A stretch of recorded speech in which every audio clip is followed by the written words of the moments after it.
The gentlelady is recognized. Mr. Speaker, replenishing the Strategic Petroleum Reserve is in our national security interest, but handing out 10% of our federally protected lands is not the answer. Big Oil sits on more than 9,000 unused permits for drilling on public lands. That's 9.9 million acres, 7.5 million football fields, more land than Maryland and Delaware combined. Congress should find the political courage to hold the fossil fuel industry accountable.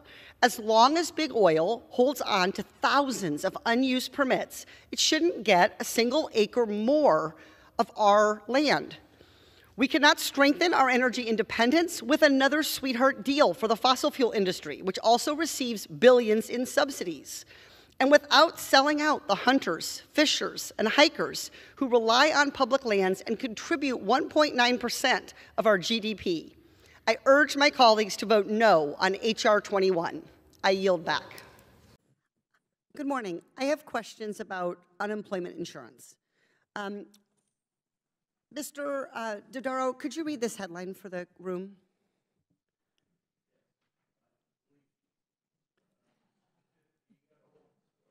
Yeah. Could you hold your microphone on, sir? I'm sorry. California's EDD unemployment system disaster, predictable fiasco. Thank you. Mr. Horowitz, could you please, we're going to get everyone in on the fun. Mr. Horowitz, could you please read this headline? There is no way I can read this headline Okay, because I'll I didn't bring my glasses with me. EDD's new software has thousands of defects, some critical. Mr. Smith, we'll see. It's also an eye test in case you need to get a checkup. Can you read that for me, Mr. Smith? It says the North Carolina Unemployment Agency is a broken system. A broken system. North Carolina Unemployment Agency, a broken system. Mr. Horowitz, do these headlines seem familiar? Do they seem representative of the problems with unemployment system during the pandemic? They do. They do. Would it surprise you to know that all of these news stories are from 2013 and 2014, long before COVID-19 was a problem? Not at all. This has been an issue that GAO has spoken about for decades, maybe. I'm not sure if it's that long, but certainly we have as IGs as well. The unemployment insurance system needs to be fixed. I could not agree more. So let's talk about that and how we can fix it. What these headlines show, of course, is that, as you said, state unemployment agencies have long had problems getting help to people who need it and preventing our tax dollars from ending up in the wrong hands. When the pandemic first began, we needed to deliver relief quickly. But due to chronic underinvestment in technology and systems at states that administer programs, we saw the same problems with waste, fraud, and abuse that we've seen for decades under Democratic and Republican presidents in blue states and red states. Mr. Dodaro, I want to talk about the GAO's high-risk list. What is that? A high-risk list was originally created to identify for the Congress and the administration areas across federal government that we believe were highly susceptible to fraud, waste, abuse, and mismanagement, or in need of broad-based transformation as it evolved. Did GAO identify unemployment system, UI, as a high-risk program? Yes. When? In 2022. June of 2022. In June of 2022, the year before unemployment was added to the high-risk list, do you know what the rate was of overpayment for unemployment insurance? It was, in 2021, it was 18.9%. Great. And according to the Department of Labor, before you put it on the high-risk list, it was about 15%. In 2019, it was about 9.5%. In 2018, it was 12.1%. In fact, the overpayment rate has been over 10% for 14 of the last 18 years, according to the Department of Labor's OIG. When GAO announced that the unemployment system had been designated as high risk, you said, quote, GAO is concerned that many long-standing problems may go unaddressed. Do you remember saying that? I believe so, yes. Is that a little bit of an understatement at this point? Well, you know, for many of those years, it was mostly state money that was collected. There really wasn't big federal investment in this until the pandemic broke, or perhaps earlier in some other emergency situation. So, but I thought the time obviously was right. Yeah, what the OIG has said is the UI program has experienced some of the highest improper payment rates across the federal government. So my question is, why don't we fix this? Well, I think it requires some leadership on the part of the Congress and the Labor Department. You know, like a lot of these programs that where the federal government's relying on the state and local governments, they give them a lot of discretion. And when times are good, unemployment's low, you know, they don't get a lot of attention until these problems come up. So here's how I think about this. When someone has $1 and they lose a dime of it, they think, shucks. But when someone has $100 and they lose $10, they're like a little angry. And it just keeps going up, and now we're in the billions and trillions. So I would love to have your continued pressure on the Department of Labor to use all of the funding that Congress provided in the American Rescue Plan to actually modernize UI, because I'm trying to add up where that $2 billion from the American Rescue Plan has gone, and it does not seem to have all been deployed and spent to improve these programs. Yes, no, I agree. We're going to follow that $2 billion. Also, I was in the Senate testifying last March with Michael Horowitz and the IG from the Labor Department. He mentioned the money that was given states after the Great Recession to reform the programs, and he mentioned some of that money went unused. No, it absolutely did. Mr. Chair, if you'll indulge me for just 1 minute. In California, after the American Recovery Act, they were given a $2 million grant to EDD to prevent fraud. And guess what? It worked. At the end of the grant program, California quit using the fraud detection program. Penny wise and pound foolish, because that exact fraud detection program would have prevented and saved tens of billions of dollars for federal taxpayers during this pandemic. So I appreciate the chairman's indulgence, and I yield back. Mr. Palmer, you want to be recognized? Thank you, Mr. Chairman. I just want to affirm the gentlelady from California.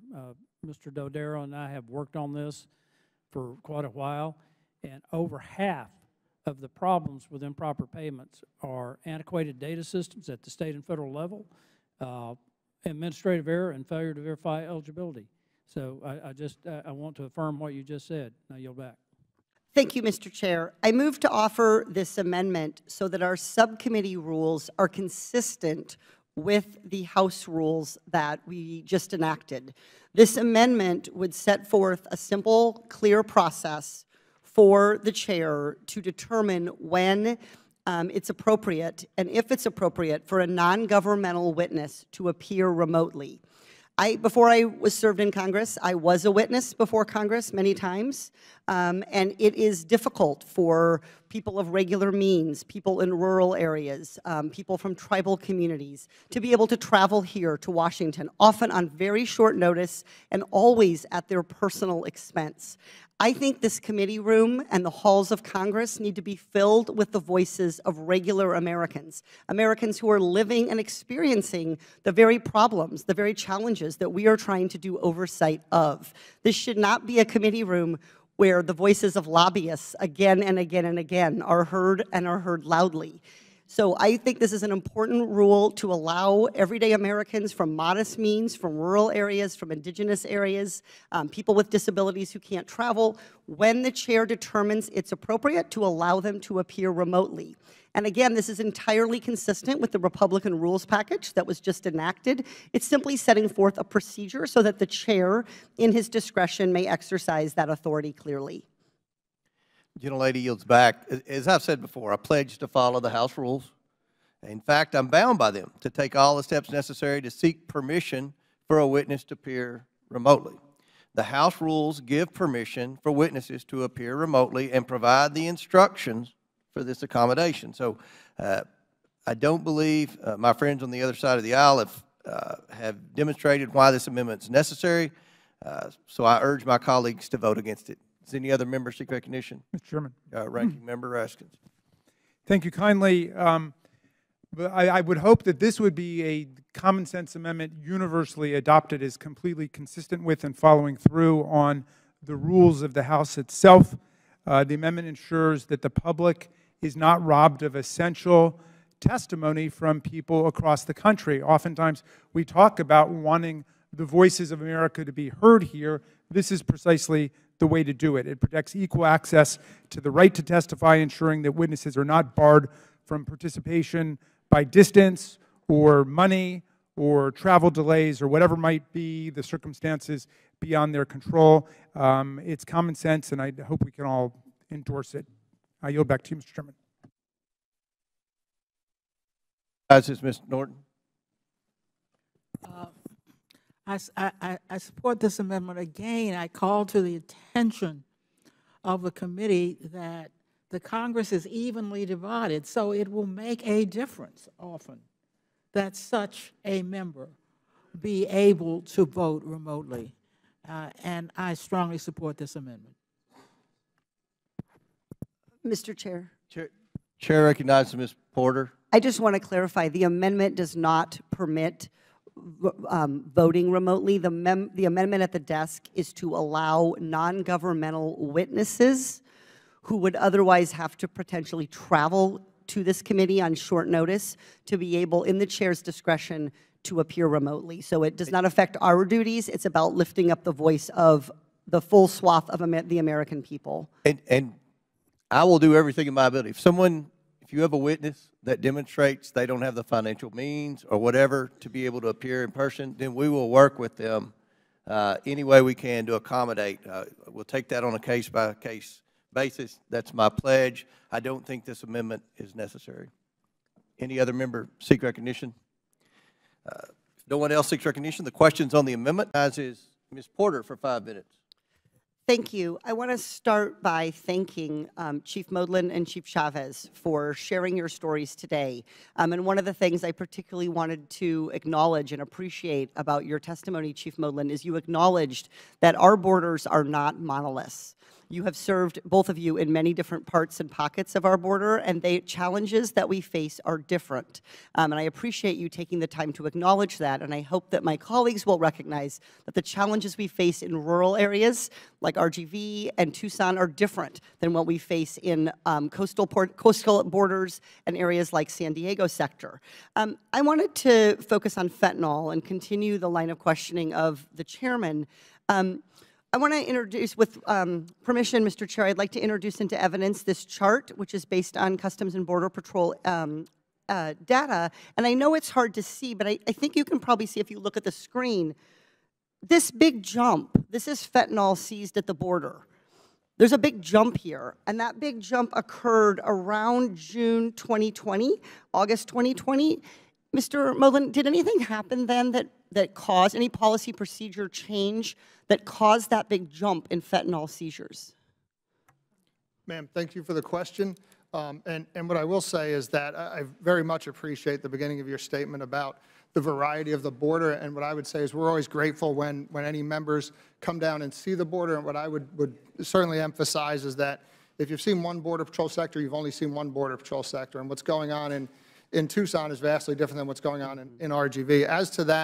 As to that jump, I'm unaware of what that jump is, ma'am. Have you seen data like this suggesting that there's been an increase in fentanyl seizures? Yes. Ms. Chavez, do you have any, Chief Chavez, do you have any, are you aware of this jump in seizures, and do you have any explanation for why in about June, July, August 2020, we saw this big increase? I do not have knowledge of that chart in particular, but we are aware that fentanyl seizures have gone up. I just don't have specific information related to that chart. Thank you. I'm going to follow up in writing to ask about this, because I think what's interesting about this is, of course, we had a change in president in 2020 and some changes in border policy. And what we can see here is that the facts show we are seizing a lot more fentanyl. And for me, as a mom, that is a sign of success. I don't want that fentanyl in this country. It is dangerous, and it kills people, and it makes our communities dangerous. And to me, this is a sign that our Border Patrol and our agents at our ports of entry, which is, of course, where the vast majority of the fentanyl is seized, as you've acknowledged, are doing their jobs. What I find interesting is despite success here, what we're hearing is an effort to characterize seizures as failures. And that is a change. So what we've seen from my colleagues is tweets that say, over 800 pounds of fentanyl seized. This is Biden's border crisis. That's a tweet from Rep. Stefanik. To me, the fact that you're seizing these drugs is a success. So I think that there's a need here to acknowledge the successful work that you're doing, and I appreciate that. I wanted to ask, as Border Patrol agents, distinguished from those who work at ports of entry doing inspection, are we focusing enough energy and resources on detection and staffing at ports of entry? Because I have been to San Ysidro. I have seen the volume of cars, pedestrians that they are trying to process in a day. The more we do at ports of entry to halt smuggling of fentanyl, does that push it into more dangerous sectors and out into the border areas where you are? In other words, we're squeezing one part of it down, doing more with detection, with technology, X-ray. Is that then pushing people into these more dangerous, different tactics? Mr. Moodland, do you have thoughts on this, Chief Moodland? Yes, ma'am. Thanks again. So first, if you don't mind, I'm just going to circle back real quick to the spike in fentanyl, because sometimes answers come to me a little later than they probably should. But I would say that perhaps that is also because of the recognition of fentanyl, getting the canines trained to detect fentanyl. I mean, I would look at certainly when we started to see fentanyl and that, and then, of course, the technology to detect it as well. In terms of the ports, what I will tell you is that I doubt there's anybody working in CBP's Office of Field Operations that would say they don't need more people and technology as well as the Border Patrol, but certainly I would defer that to our headquarters. But what I will say is that your point is exactly right. What happens at the ports affects outside the port. So, criminals are always going to go to the path of least resistance. And if the ports are the path of least resistance, they will go there. If between the ports are there, they'll go there. And ultimately, it's not our concern who's trafficking the fentanyl, just that we keep it out of the country so that all of us parents feel safe and know that it's not going to be in our kids' schools. I appreciate that, Chief, and I would just say the big jump here is coming from the ports of entry. The Border Patrol has been relatively consistent in the amount of fentanyl, so we're clearly doing something much more effectively at our ports of entry to seize fentanyl, and I would just urge the Chairman in the spirit of bipartisanship to suggest that we bring in some of our ports of entry officers so we can hear about the technologies and the things that they are doing that are resulting in these kinds of successes. Thank you very much, and I yield back. Chair, Rick, over 24 seconds. I'll give Ms. Porter 24 extra seconds. Well, I appreciate your indulgence, Chairman Comer, but I won't need it. So today's hearing gavelled in at 10 a.m. For nearly 6 hours. Power outage. We have been going back and forth about this supposed suppression of a single news story from a single outlet for a single day. This hearing has been, in its length, nearly 1/4 of the amount of time that Twitter users could not share the link. We are spending almost as much time screaming about this as this was ever a problem. Look, criminal activity is always a concern, but if there is criminal wrongdoing on Hunter Biden's laptop, that is a matter for the FBI and our law enforcement agencies. Today's hearing is merely an exercise in misinformation and disinformation, a free-for-all hellscape. That's what now CEO Elon Musk said Twitter would become if the platform became a place where anyone could say anything with no consequences. It is unbelievable to me that I am quoting Elon Musk, but that is how ridiculous this hearing has become. The Oversight Committee, like Twitter or any other social media company for that matter, cannot become a free-for-all hellscape where anything goes. With that, Mr. Chairman, I yield back. The lady yields back. had promised them, ooh, that came on. I, as a parent, had promised them that if they scored a passing grade, they could get a new video game. Now, the child would be understandably upset. They might feel bad, they might feel guilty, but they'd probably just deal with it, deal with the bad grade. But what if the child's teacher said, you can change your grade to whatever you want it to be? What grade do you think that child would give themselves with a video game on the line? Mr. Carr, start with you. Boy, I don't know in that case. To speculate on what the child might say, I really don't know. I think at some level, you're trying to suggest that he would grade himself very high. Yeah, I think that's usually right. Having been a professor, that's usually been my experience. Any of the rest of you want to guess what would happen? If you could give yourself a grade, what grade would you give yourself on your performance today? I think most people would give themselves an A. That was always my experience as a professor when I let my students grade themselves. So in changing your grade by yourself, not from your teacher, you're basically not getting an actual reflection, an adequate and accurate reflection of what really happened.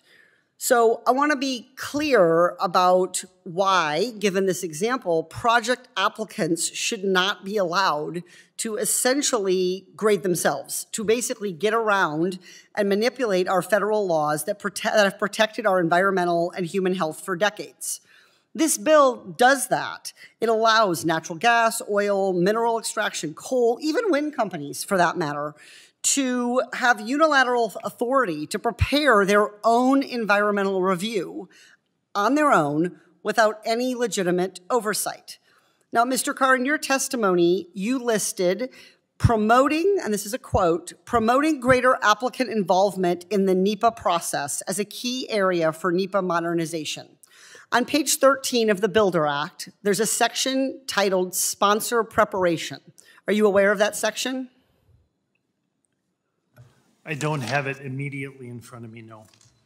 So you're unable to tell us whether you agree with that section, sponsor preparation? In terms of sponsor preparation, my general understanding of the intent is that it would be engagement between the applicant and the interested parties, stakeholders, and it's a broad outreach process. That is my understanding. So the provision, as I understand it, says that the lead agency will independently evaluate the environmental document of the proposed project. And you cite this need in your testimony. Do you really think a federal agency will conduct sufficient oversight over a project that decides to do its own environmental review? Was that question to me? I'm sorry. Mm-hmm. Could you ask the question one more time? Do you really think a federal agency will do sufficient oversight over a project that decides to undergo its own environmental review process? I believe that is the intent of what we're trying to accomplish here. I believe that's the intent, but do you think it will happen? I do. You do. Let me give you an example of why I'm concerned. In 2015, the Penn East Pipeline Company filed an application with FERC, the Federal Energy Regulatory Commission, for the Penn East Pipeline Project, which is a natural gas project. During the environmental review process, Penn East failed to disclose to FERC multiple times, and they provided missing data, including a list of alternative routes to avoid wells that supplied local drinking water, and the destruction of state-protected farmland, a wetlands and watershed survey, and a sufficient arsenic study. Despite these missing materials that are required under NEPA, FERC approved Penn East's environmental impact statement. So let me ask you again, Mr. Carr, are you really confident that federal lead agencies will conduct sufficient oversight of future environmental reviews?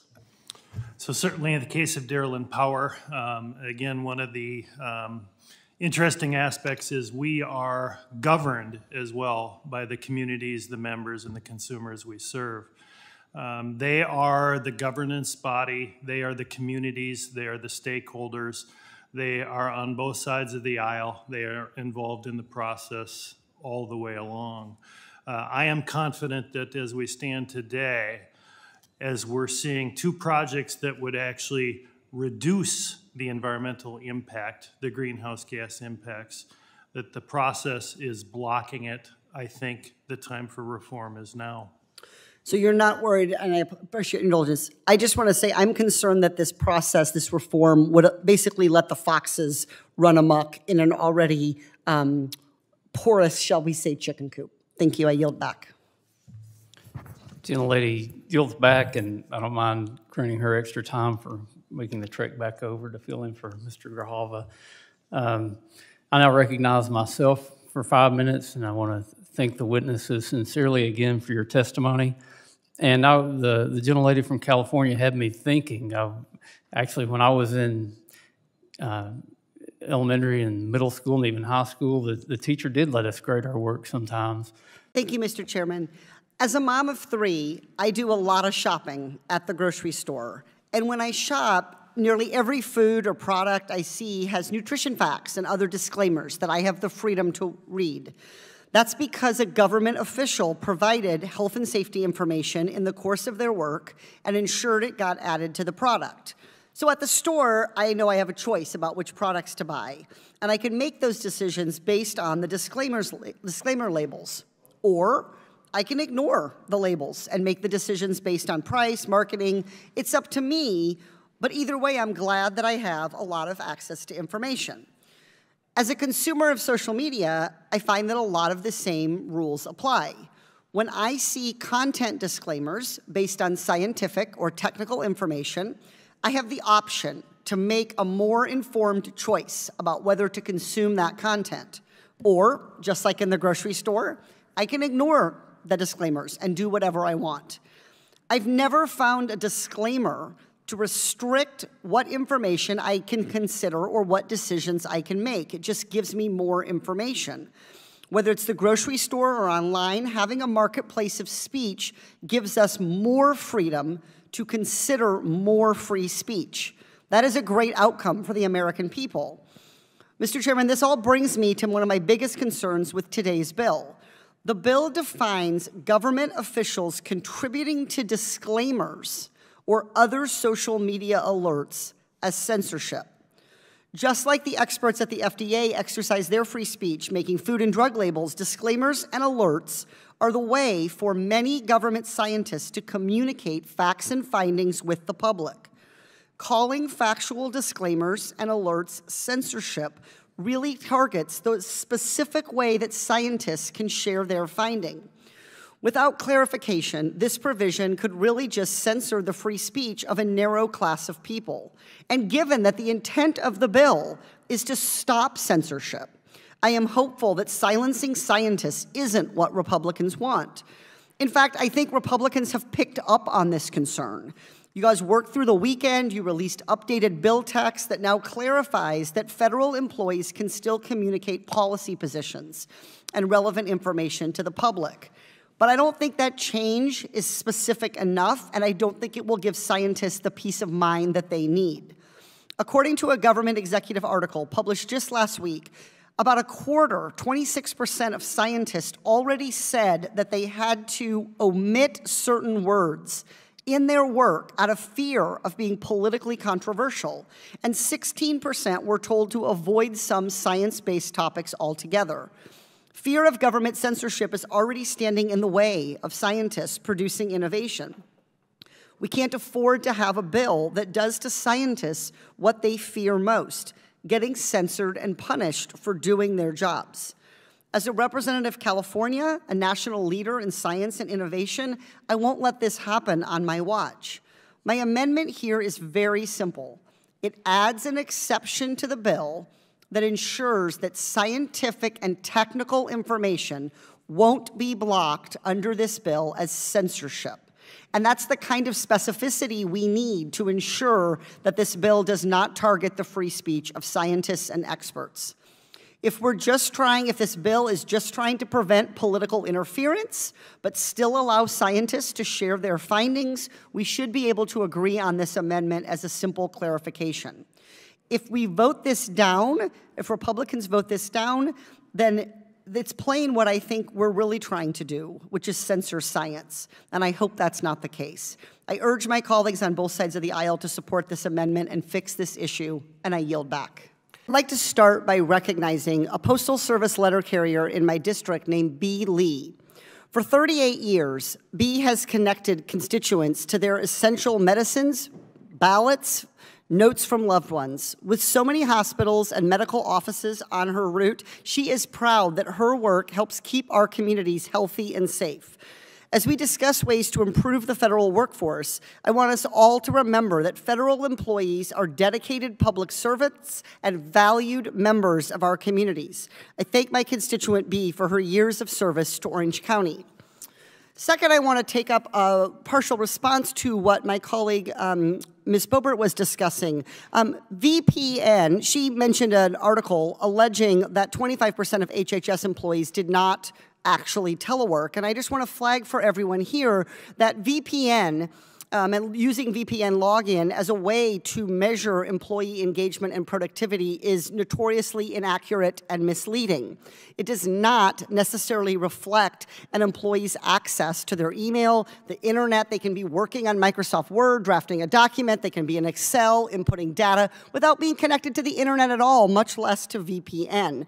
It also fails to reflect the work of the thousands of doctors, researchers, scientists, and other HHS employees who spend much of their time working in the field, not logged onto a computer. I'd now like to turn to an area that I've worked on before, which is— Would my colleague just real quick yield? Real quick. Yeah, I'm not even sure if VPN is required, Correct. by the way. Thank you. Correct. I want to turn to an issue I've worked on before, which is wildland firefighter classification. We know that wildfire in California get worse and worse each year. We don't even talk about a season anymore. It's an all-year-round risk.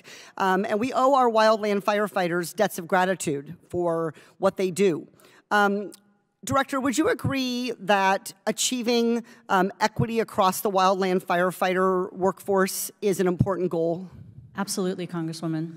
So we should expect that wildland firefighters who do the same work to have the same job descriptions, pay, benefits, et cetera. Would you agree? Yes, I would. Okay, so as you know, the bipartisan infrastructure law directed coordination between OPM and the Departments of Interior and Agriculture on developing a distinct job series for federal wildland firefighters. And the goal here is to accurately describe their duties and what they should be paid for the hard work that they do. Last June, OPM issued guidance for developing this job series, which includes employees in the Forest Service, Bureau of Land Management, Fish and Wildlife, Bureau of Indian Affairs, and National Park Service, 5 agencies. Is OPM facilitating interagency coordination on this classification process to make sure that it's completed properly and fairly? Thank you, Congresswoman. We are. We helped with the, like you mentioned, the job series, and now we're working through the classification, the occupation series, and now working through the classification aspect of it. And you feel that OPM is would you characterize your role here as hands-on in helping the agencies come to consistent descriptions? Absolutely. We do see that as our role to ensure continuity. We also want to make sure that we see as our role to ensure there's a career path and trajectory for firefighters. Wonderful, because we don't want the U.S. Forest Service to end up short of people because BLM has a different classification. We want all of these agencies to have the ability to have trained and skilled wildland firefighters to keep us all safe. Can you talk a little bit about whether you have worked with federal wildland firefighters directly to get their input to make sure that what the agencies are doing, what those in Washington or field offices might be doing, matches what's happening on the ground, the challenges that our firefighters are facing? Absolutely, Congresswoman. We have what I would hope is a good relationship with the associations and unions that support the firefighters. I had the opportunity to meet them in person and hear firsthand about just some really challenging stories about how they're managing just their livelihood with the current pay. And so we want to ensure, as a part of our role, not only this occupation, but to ensure that the pay is a permanent feature that's now through the BIL, but will expire soon. Wonderful. I just want to encourage OPM to continue taking a leadership role so that we don't have agencies acting kind of independently and leave the wildland firefighters with the short end of the stick here. I want to use my remaining time. Has OPM, we hear so much about the costs of federal employees, the costs of their wages, the costs of their benefits. Has OPM formally studied the costs of recruiting and training for when employees leave? Can we weigh the cost of paying an existing trained, qualified, excellent employee, which we hear a lot about? What does it cost us when that person leaves to get a new person and to train them to the same level? Absolutely. There are significant costs when it comes to recruitment and also retention, the knowledge that you've lost and getting that person up to speed, Congresswoman. I do know that there have been a documentation at individual agencies. I'd have to check to see if our agency has done something across government. I would really encourage that as a way of making sure we have all of the data so that we can come to the right conclusions as we think about workforce issues. So I would encourage you to think about how to make that more of an initiative and how to coordinate that data across agencies. I thank Mr. Chairman and yield back.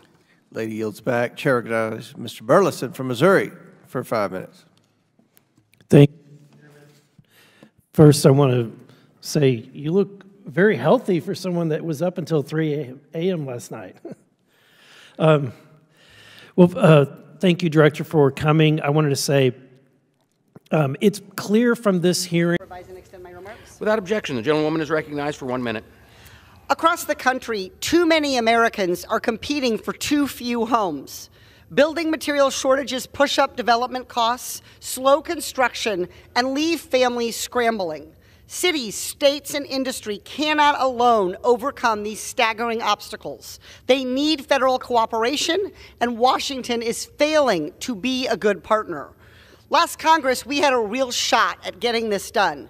I backed a bipartisan proposal to give states more tax credits to build affordable homes. It would have modernized bond financing requirements to fund more housing with less debt. These actions could have helped build more than 300,000 homes in California. We would lower costs for families, bring new jobs to our communities, and grow our entire economy. Americans are struggling because of the housing crisis, a crisis of cost and supply. Californians have a message for Washington. We need help with housing. I yield back. The gentlewoman yields back. For what purpose does the gentlewoman from Florida seek recognition? What purpose does the gentlewoman from California seek recognition? Mr. Speaker, I ask unanimous consent to address the House for 1 minute and to revise and extend my remarks. Without objection. Corporate profiteers have no place in Medicare, but some private insurers don't give patients a choice.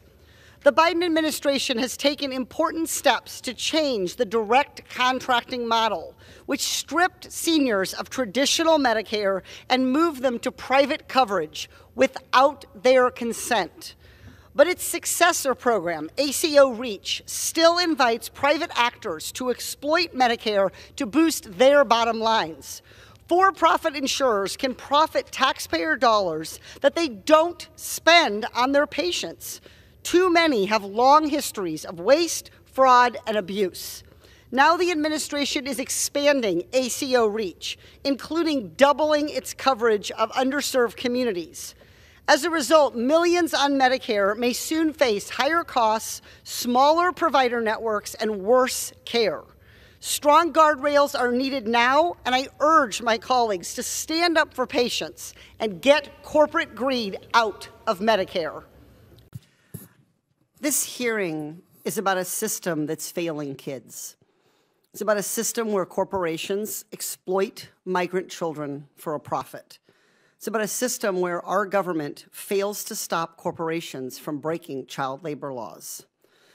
Ms. Denmarkos, what practices has your agency employed to ensure that children are only seeking safe and age-appropriate employment opportunities once released to sponsors? Thank you, Congresswoman. ORR's custodial authority ends when the child is released to a vetted sponsor. However, we do try to make sure that both the child and the sponsor understands labor laws. They understand where to get help if they are found to be in an exploitive or abusive situation. We have also just entered into an agreement with the Department of Labor and are working much more closely. We are also providing increased training to our staff to make sure they are best equipped to provide the orientation and guidance to children. We are also making sure that every child that departs our care has the National Call Center and knows how to get help in these situations. Today, you might expect that a Democrat would say that's good enough. The truth is, HHS can and must do more to vet sponsors and to follow up with kids. And it must be given sufficient resources by Congress to do exactly that and then held accountable to deliver. Look, no one gets a pass from me today. Not when the number of minors employed illegally has increased by 283% since 2015. But HHS is not getting a pass. HHS is here. I'm worried about who isn't on this panel. Ms. DeMarcos, who hires child laborers? Is it your agency or big corporations? Congresswoman, it is private industry. ORR does not employ children. Okay, private industry. And who assigned more than 100 minors, many of whom were migrant children, to work overnight shifts in hazardous conditions at meatpacking plants across 8 states? Your agency or big corporations? Big corporations. And who employed migrant children as young as 12 years old at several automotive manufacturing plants in Alabama? Your agency or big corporations? Big corporations. Well, we don't have big corporations on the panel today. We don't even have the agencies that are responsible for enforcing child labor laws. I hope we have a follow-up hearing to address this gap, because if we're serious about solving this problem, we need to hear from all of the actors that are part of creating it. Until then, Ms. DeMarcos, can you tell me what proactive steps your agency is taking to better coordinate with the Department of Labor and state agencies? Not better coordination, specifically, what are you doing? Because it is concerning to me to hear you talk about educating migrant children, educating sponsors, having hotlines, when we have a lot of evidence that those very tools are failing kids. When they are calling hotlines, when they are raising flags, it's not getting followed up on. So specifically, what are you doing? Thank you, Congresswoman.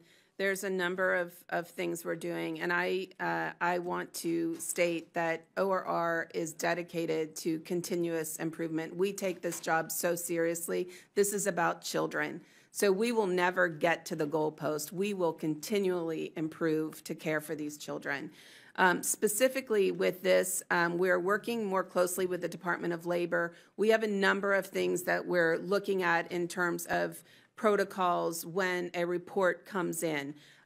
We can add additional supervisory review. We can stop placements to a particular zip code until we find more information. I mean, we do not and cannot cause undue delay in vetting, but we have to make sure that we are providing proper vetting and that we are releasing to a sponsor that will provide for the care and well-being. So additional supervisory reviews, home visits, stopping placement, working with local law enforcement as appropriate. There's a number of steps that we will continue to lean in on this to help resolve this situation. Look, corporate America needs to be held accountable for putting children in danger to boost their profits. It's gross and it's wrong. But I have always promised to hold the powerful to account, regardless of political party. Ms. DeMarcos, I am calling on your agency, as well as the Department of Labor and the White House, to continue to provide answers to the committee on how will it address these abuses. In your testimony, you talk about how you've brought down the time to placement, the 24 hours instead of the 72 maximum under the law, how you've brought down the time to within 30 days. But it's not just about the time, it's not just about the metric, it's about the quality of life and safety of these children. So I'm asking you to please do better. I yield back. Oh, Mr. Chair, may I ask unanimous consent to introduce the HHS DOL Memorandum of Agreement dated March 2023 into the record? Yes. Thank you. Okay. Thank you very much. Attorney General Marshall, we have different political views, but I'm going to predict that we might be able to agree on something right at the outset. I think the United States should have the strongest possible capitalist economy that it can. Do you agree? I do. All right. And capitalism is a lot like democracy. You get choices. And just like a democracy lets you choose between different candidates who may have very different political views, capitalism is supposed to let you choose between more than one product, service, or investment that meets your needs. Do you agree that choice is a fundamental premise of capitalism? I do not disagree. All right. Do not disagree. I'm going to take that as agree. I will say it again. I agree with you. Thank you. Mr. Marshall, when you buy a car, what criteria do you look at to make your final decision? What's important to you? The quality of the vehicle and the cost. Okay. The car that's best for you may not be the car that's best for me. I drive a minivan, and you maybe wouldn't be caught dead in one. For all I know, maybe you're a Tesla guy. In a I drive a pickup, Congressman. Let me make that clear. Well, I was going to get to that. You might. I have a lot of constituents who buy low-emission vehicles. You may have a lot of constituents who buy trucks to use for towing or hauling. The thought process behind shopping for a car is not so different from the thought process that goes into investing in a company. You gather information to see if you're getting what you want as a consumer or, in this case, an investor. Mr. Marshall, what kind of information would an environmentally conscious investor be looking for? Let's assume that these investors exist. What would they be looking for to make an investment that meets their needs? I couldn't answer that question for you. I don't know exactly how you define what it is you're talking about. Okay, so I think they're going to be looking for information about what the company's policies are to mitigate climate change risk, how they're addressing fluctuating energy costs that might be related to changes in market prices and availability of fossil fuels. They might be looking at how water shortages caused by drought might affect their business model, how supply chain interruptions caused by climate migration. There's any kinds of things they could be looking for. The point here is that a lot of investors want to know more than just dollar and cent disclosures when they're making the decision to invest or buy. Maybe you don't. Maybe all you want to look at is the dollars and cents. But environmental, social, and governance disclosures give those investors the option to take that information into account. And it's not just progressives. Plenty of conservatives have dumped their stock in Disney or stopped buying Bud Light because they think that they are too woke. Mr. Marshall, if a company became less woke based on market pressures, would you take legal action against them as AG? You have to give me a little more information to know whether or not we could. If Disney changed its policy on LGBTQ plus Americans, would you sue them? If they changed their policy to fail to protect LGBTQ Americans, would you sue them? I think the analysis for us would not necessarily be whether or not that individual company changed its policy.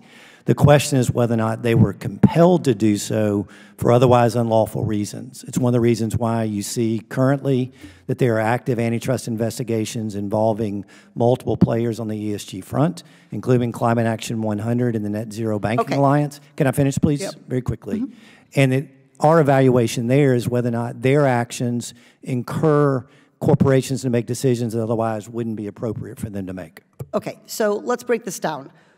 It's very important to be clear with the American people. The Labor Department's rule does not impose a mandate. It permits fiduciaries to consider ESG standards if they believe those considerations are prudent in their decision-making and what the information is they want to provide investors. There's no mandate under the Department of Labor. And I think these antitrust concerns are at best misplaced. There is simply no evidence that there is a violation of the Sherman Act going on. There's no evidence that this is what's happening. It is up to each of these companies, to these initiatives are no different than other initiatives that corporations have that come together. These are private actors making their decision. It strains credulity for me to hear people suggest that BlackRock is some kind of leftist commie organization. For crying out loud, BlackRock is about delivering value, and in doing that, they are looking at a lot of different kinds of propositions about value, including good governance, including the effect that climate change may have on their bottom line. That's the whole point. This is about freedom. That's what we're talking about. Capitalism delivers freedom, and that happens when markets let people choose what they want. That's all that you're trying to block here. You're trying to block people from looking at disclosures that they find valuable. If they don't find them valuable, don't look at them. And I think capitalism is about choices. I heard you say you do too, so I hope you'll reconsider your policy. I yield back. Recognizes Ranking Member Porter. In our first infant formula hearing, I asked the majority's witness a simple question. And the answer caused a little bit of bipartisan shock. I saw Chairman McLean's head shoot upward, and so I even asked the same question again. So I'm going to start by asking it one more time, this time to you, Dr. Main. Let's say a major formula manufacturer finds bacteria in its supply today. Does the law require it to tell the FDA? The answer is no. So we all heard that correctly. The law puts no one at the FDA in charge or on notice if a major formula manufacturer finds bacteria in the supply.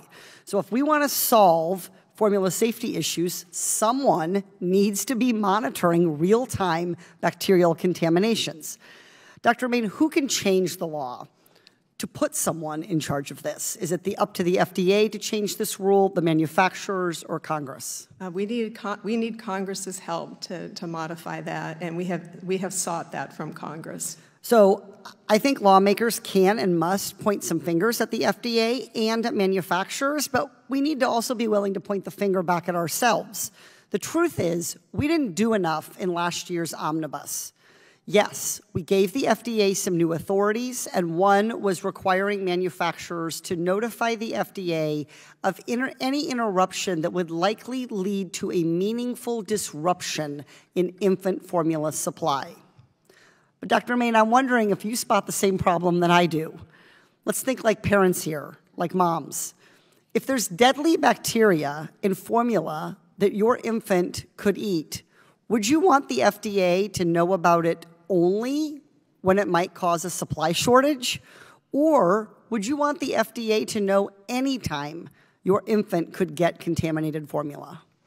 Just to be clear, what we really need is in the production, in the manufacturing facility, before it ever leaves that facility. That is what we are seeking, is the industry would notify us before it ever would leave the facility so that we can make sure that the proper amount of formula is destroyed to protect infants. Yep. So you'd want to know if there was a bacterial contamination, whether it would cause a supply chain shortage or not, the FDA should know.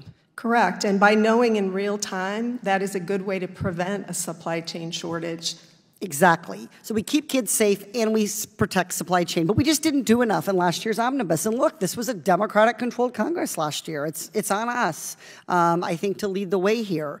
Congress did not provide the authority for a full reporting process, and so now we have more work to do. In the meantime, this has real-world consequences. We've had 2 major infant formula recalls so far in 2023 from Reckitt and Gerber. Would either of these have been reportable to the FDA under the new provision of the law? No. That was no, sorry.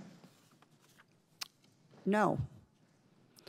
So I'm leading legislation that would establish a process for the FDA to be notified when manufacturers' critical food products test positive for foodborne pathogens. Dr. Main, it's no secret that the FDA has had some struggles in responding to instances of formula contamination. But the FDA has identified this legal change as something that it needs in order to do better. And I'm ready to push Congress to deliver for you and expect you to deliver back to us. So I'm ready to whip Republicans and Democrats to join together to act, but I want to think through the oversight piece of this. Can you tell us a little bit about how required reporting of contamination would better equip the FDA to address contamination issues before they impact? You mentioned identifying the right amount of formula to be destroyed. Are there other features with regard to cleaning or other protocols? Yeah, so by knowing in real time that there has been product contamination in a manufacturing facility, our experts, our food safety experts, our compliance experts can work with the manufacturers to determine, to essentially bracket or scope the amount of product that needs to be destroyed. And that essentially means any product that was produced since the last sanitation break and before the next sanitation break. And that's where we have seen issues with recent recalls where companies had destroyed product that they identified to be contaminated, but we didn't determine that they destroyed a sufficient amount between those sanitation breaks. So working in real time with the industry to make sure the proper amount of product is destroyed is critical to help support future supply chains and enhance food safety. It also allows industry to do a root cause analysis, working with FDA and our experts to identify why did it get contaminated closer in time to when the actual contamination event occurred. Thank you very much. I know that members on this subcommittee care a lot about this issue, and I know that Subcommittee Chairwoman McLean does too, and I am excited about the potential to move this legislation forward on a bipartisan basis, and I just want to invite all of our colleagues on the subcommittee and on the Oversight Committee to join in this legislation. We need to give the FDA the information it needs in real time to be able to both prevent supply shortages, but more importantly, to keep everybody safe. Together, we really can help solve this problem. I yield back. Thank you, Ms. Porter. I now recognize myself. For 5 minutes. Mr. Speaker, I ask unanimous consent to address the House for 5 minutes and to revise and extend my remarks. Woman is recognized. Gentlewoman is recognized. I rise to defend freedom. On May 17th, International Day Against Homophobia and Transphobia, we must reaffirm that all Americans, no matter who they love, where they are, or how they identify, deserve to live their lives free from discrimination and hate. Since the start of 2023, state legislatures across the country have proposed over 400 anti-LGBTQI+ laws, including right here in the House. That's a record high, and it's unacceptable. When extremist politicians target Americans' freedom of expression, the safety of transgender students, and access to health care, we cannot remain silent. As a member of the LGBTQ+ Equality Caucus, I am working to root out hate and discrimination in all its forms. Californians know that our state's diversity is its strength.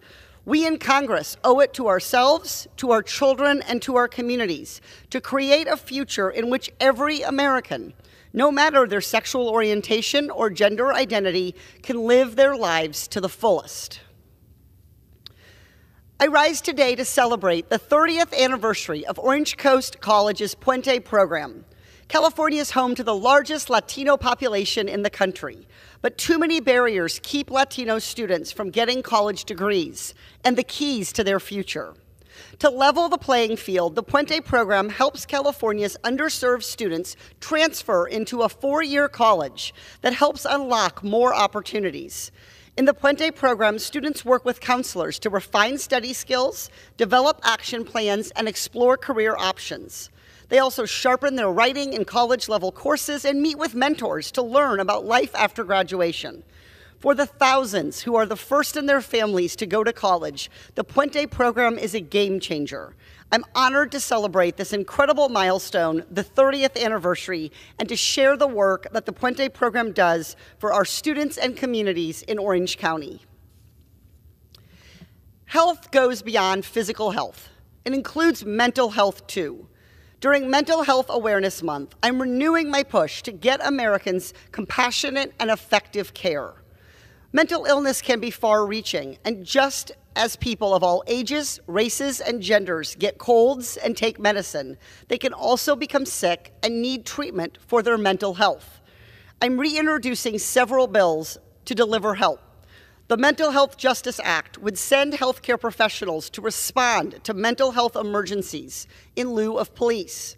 The Student Mental Health Rights Act would better protect college students. The Behavioral Health Coverage Transparency Act would crack down on big insurance for failing to cover mental health adequately. I'm proud to represent a community that understands the importance of mental health.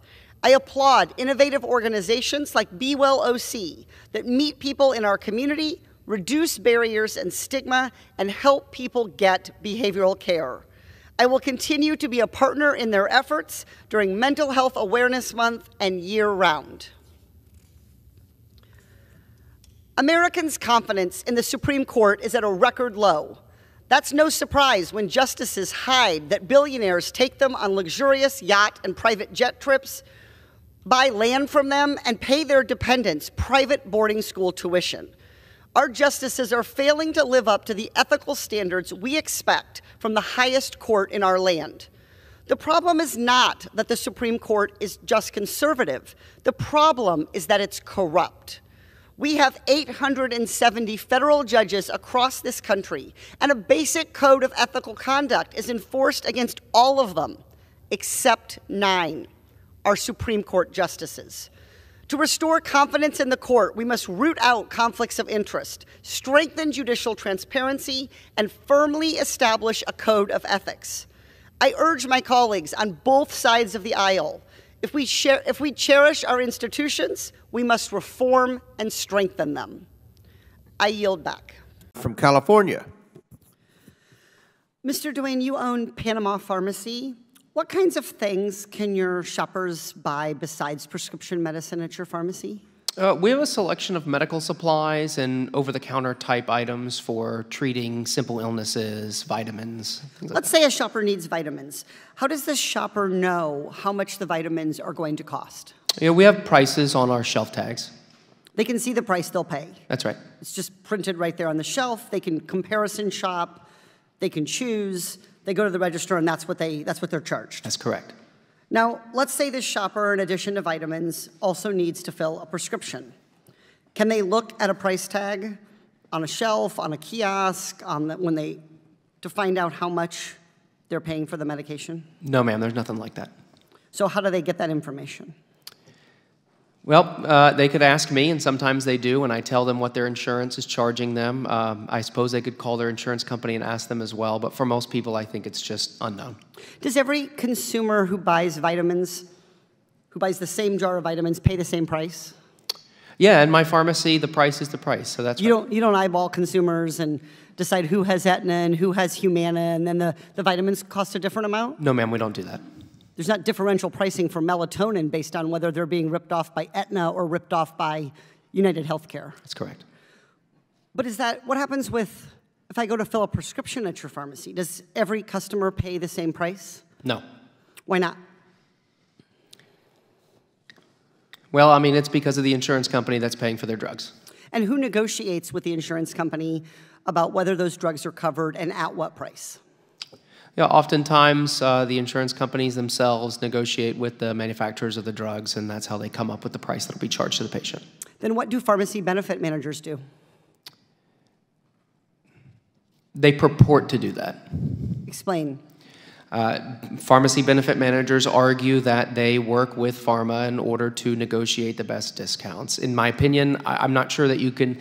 It sounds like they're talking out of both sides of their mouth when they say you have to have us in order to lower drug costs, but oh, by the way, drug costs have been completely and utterly unaffordable in the same amount of time. Well, so pharmacy benefit managers, though, they say that they're negotiating prices. Where can I go to learn how much they're saving us? Saving me, saving our country? Where do I go to find this information to quantify this purported good that they're doing? I haven't seen anything publicly available that reports that. Me neither. Pharmacy benefit managers don't reveal to either health insurance companies or patients or pharmacies exactly who's getting what deal, and they make money at every step of the process. They pocket money from drug manufacturers, they pocket money from pharmacies, they pocket money from health insurance plans, and nobody knows if they're actually driving down the cost. I believe that there was a time that pharmacy benefit managers maybe did save some money along the way. And I think that's why health insurance companies gobbled them up. Because now they can profit twice. They can profit once as Big Pharma, as the health insurance company, as Big Pharma, as drug manufacturers, and they can profit again as pharmacy benefit managers. Mr. Isaiah, what do you think of this theory? I think that it depends on which payer. I think in Medicare, we do actually get that information. We know what the prices are, and we know that they're saving us money, and that's why CBO gives us a score that says if you take them away, prices go up. But why couldn't Medicare just negotiate? That's a Why do I need to hire is there something like special, like oil you get rubbed on you when you become a pharmacy benefit manager that you're able to drive a bargain that our government officials can't do? Absolutely not, except that when Part D was created, it was created with in the law it said, you cannot negotiate. So Congress created this beast. That's exactly right. And it would now be on Congress to rein it back in. That's right. Mr. DeWayne, do you think that PBMs always negotiate a better price than your customers would have paid without insurance? No, I don't think so. I think that the fact that there are so many discount card programs and cash pay programs are evident of that. I mean, I've actually asked how much it costs with insurance, gasped in dismay, and then had the pharmacist suggest that I walk over and get a little plastic GoodRx card. And I have heard from other constituents who do that. Since my first term in Congress, I have introduced legislation to get full pricing information to patients without them having to ask.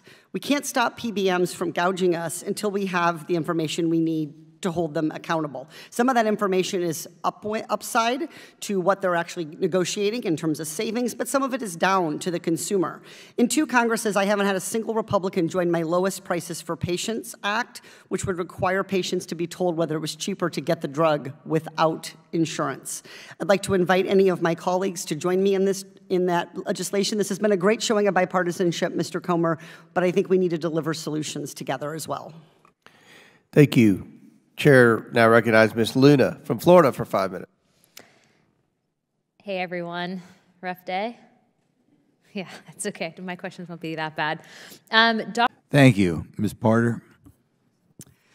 Hello, Inspector General Kufari. I want to ask you about the Office of Intelligence and Analysis. Are you aware of a domestic intelligence program under OIA that allowed Homeland Security individuals to interview just about anyone in the United States to gather human intelligence? I believe we have an audit into that. You have an ongoing audit? I believe. When was it initiated? We're going to have to get back to you, ma'am.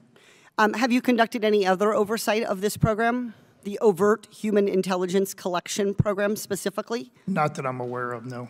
Are you aware of this Politico article from March 6th of this year?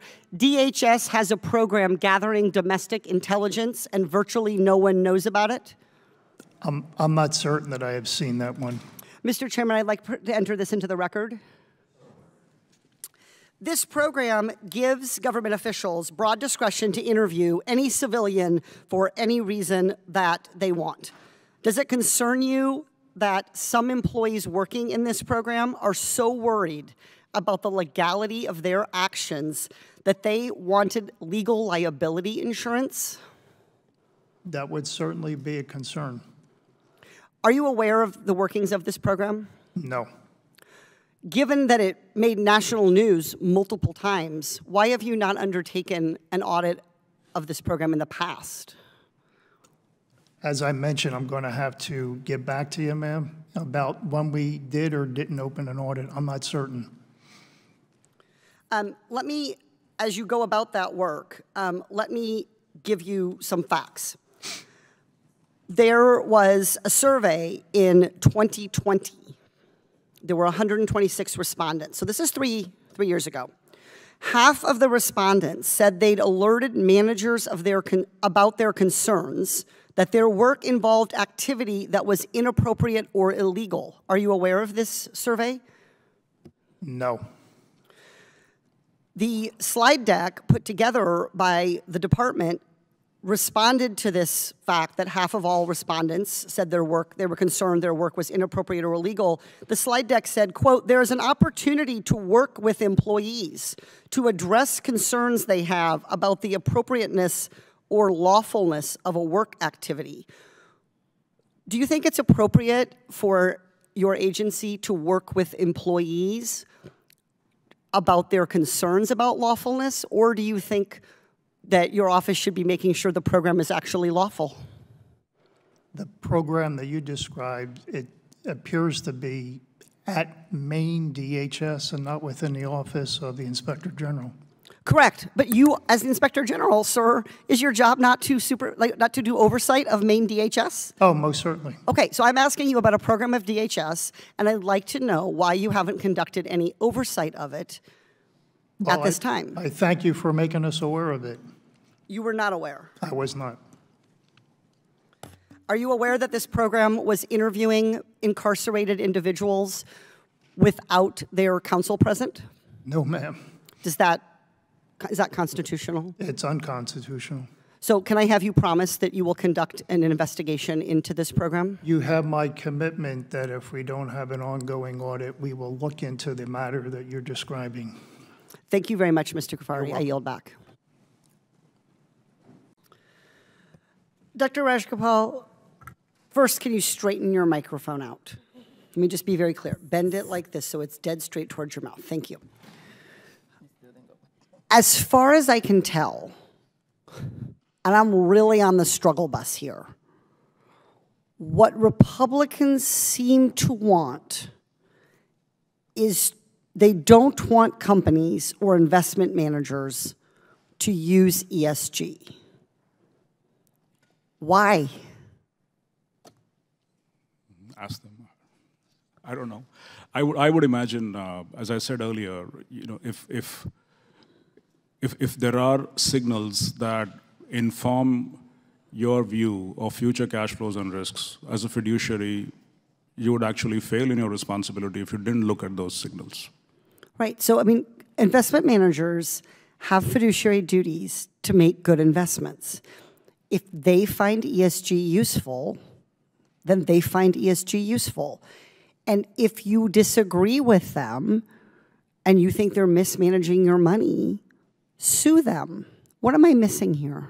Or short the stock. You don't even have to sue them, right? I mean, if you have a view that just short the stock, make money, you can be an activist, right? That's how capital markets work, and that's where the discipline comes from. Right. So I'm really struggling here to understand what Republicans want to have happen.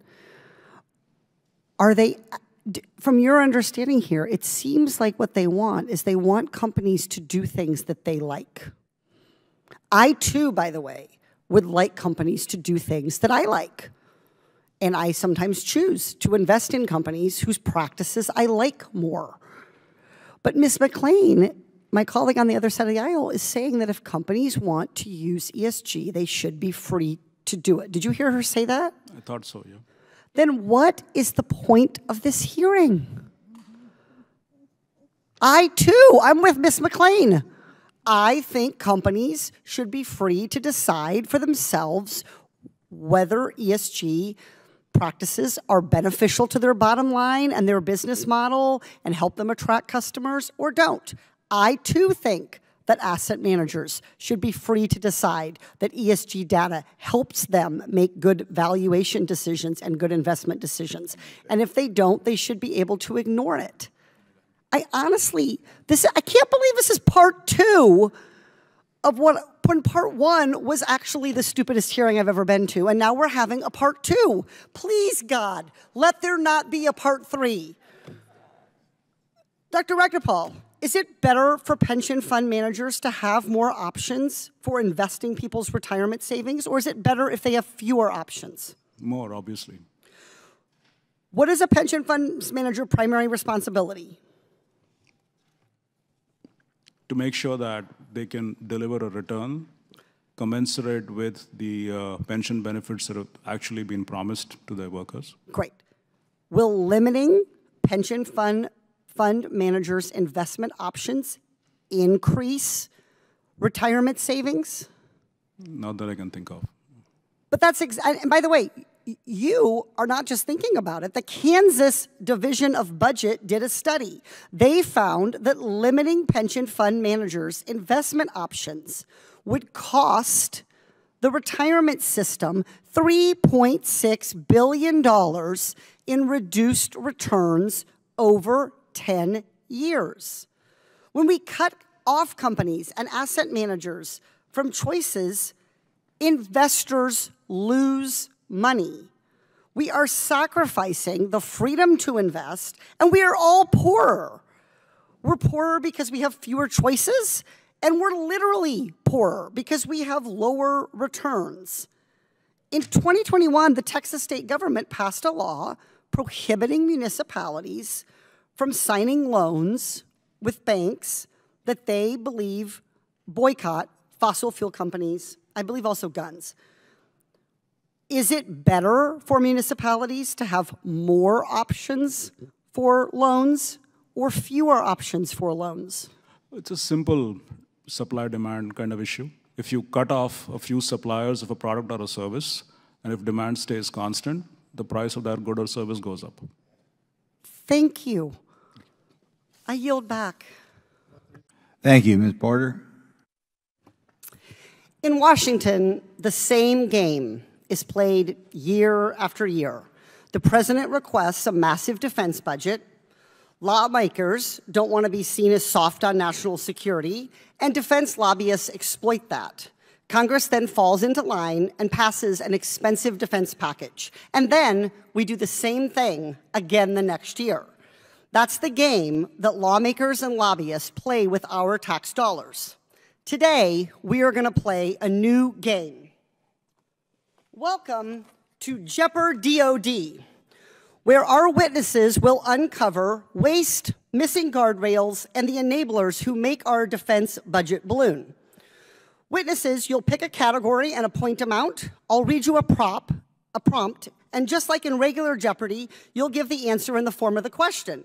For example, if I read the Congresswoman hosting Jeopardy! You will say, who is Katie Porter? Let's get started. Mr. Tenaglia. Enablers for 100.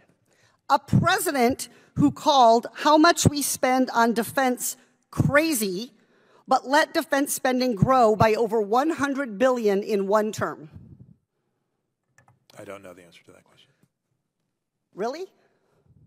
You don't know who called the defense budget crazy? Who is Donald Trump? Mr. Mansfield.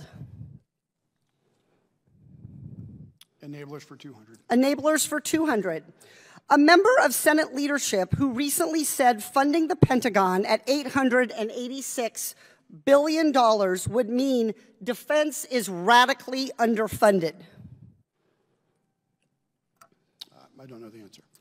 Who is Mitch McConnell? Mr. Khan, you can easily be the winner here. I'll take waste for 300. Great choice. Waste for 300. Ineffective DoD assets that cost about $600 million to build and are now being decommissioned before the end of their useful life. I'm drawing a blank there. Sorry. What are littoral combat ships? You're familiar with this program. Mr. Tenaglia. Enablers for 300. Pardon me? Enablers for 300. Enablers for 300. Individuals who get rich while pushing to overspend our tax dollars. I don't know. Who are defense lobbyists? Mr. Mansfield. Waste for 200. Waste for 200. I'm really counting on you here, Mr. Mansfield. A program that is $183 billion over budget and 10 years behind schedule. What is the Joint Strike Fighter Program? What is the what? Is it the Joint Strike Fighter Program? What? That's correct. What is the F-35 program? Correct. Mr. Khan. Missing guardrails for 200. Missing guardrails for 200. The institution that has authorized more defense spending than the president requested for the current fiscal year. Who has authorized more defense spending than the president requested for this current 2023 fiscal year? I would say it's the Armed Services Committee. We'll give you that. Who is? Congress. Mr. Tenaglia, I'd really love to see you get one right here. I'm rooting for you. Missing guardrails for 100. Missing guardrails for 100. This one I think you're going to know. a review that every agency has passed except the DOD. What is an audit? What is an audit? Correct. Mr. Mansfield. We'll go with missing guide rails for 300. Missing guardrails for 300. This is a really good one. The percentage of DOD's assets that it cannot account for. 61%. 61%. What So is 61%? Huh? What is 61%? What is 61%? So I read the question wrong. The percentage of DOD assets that it can account for is 39%. You're right. Cannot account for 61%. Can account for 39. All right, Mr. Khan. Is that double jeopardy? Yes. 100. This is it. Waste for 100. DOD assets that have been lost, damaged, or destroyed to the tune of millions of dollars based on a May GAO report.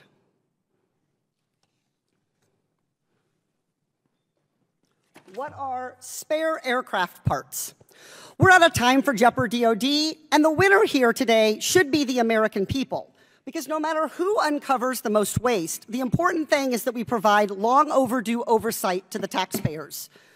Look, politicians and lobbyists play the same spending game year after year, and that is not getting us to a responsible defense budget. Nobody's going to win Fallon. until we start playing a new game. I yield back. Recognized. Thank you, Mr. Chairman. Gee, I think we all know who's running for the U.S. Senate. So I want to thank you, Mr. Chairman. I want to thank the witnesses today as well. We're not going to play Jeopardy or any other childish games because I don't care about viral clicks. What I care about is some answers because soldiers are dying. I want to bring to the attention a DOD financial mismanagement that is directly leading to injuries and death of our service members. The Army has a Humvee program that retrofits Humvees to prevent them from rolling over. It's going to save the taxpayers about $8 billion, and more importantly, it's going to save lives. We've got about 47,000, a little north of that, Humvees in the fleet. We've been using them since 1983. They are a workhorse, and the Army is going to continue to use them until 2050. There's been 900 rollover accidents. We've lost 150 service members. We all agree that one is too many. 150 is incredibly egregious. 700 members have been injured as well, and non-combat accidents. That's a very important point to point out here. So if the issue is not bad enough alone, there's delays in the awarding of the contract. Congress has made it very clear that we want to spend hundreds of millions of dollars to mitigate this issue because we want to save lives, and again, we're going to save lots of money. But sadly, we've lost another service member with a preventable Humvee rollover, and his name was Specialist Jason Haven, and he was 20 years old.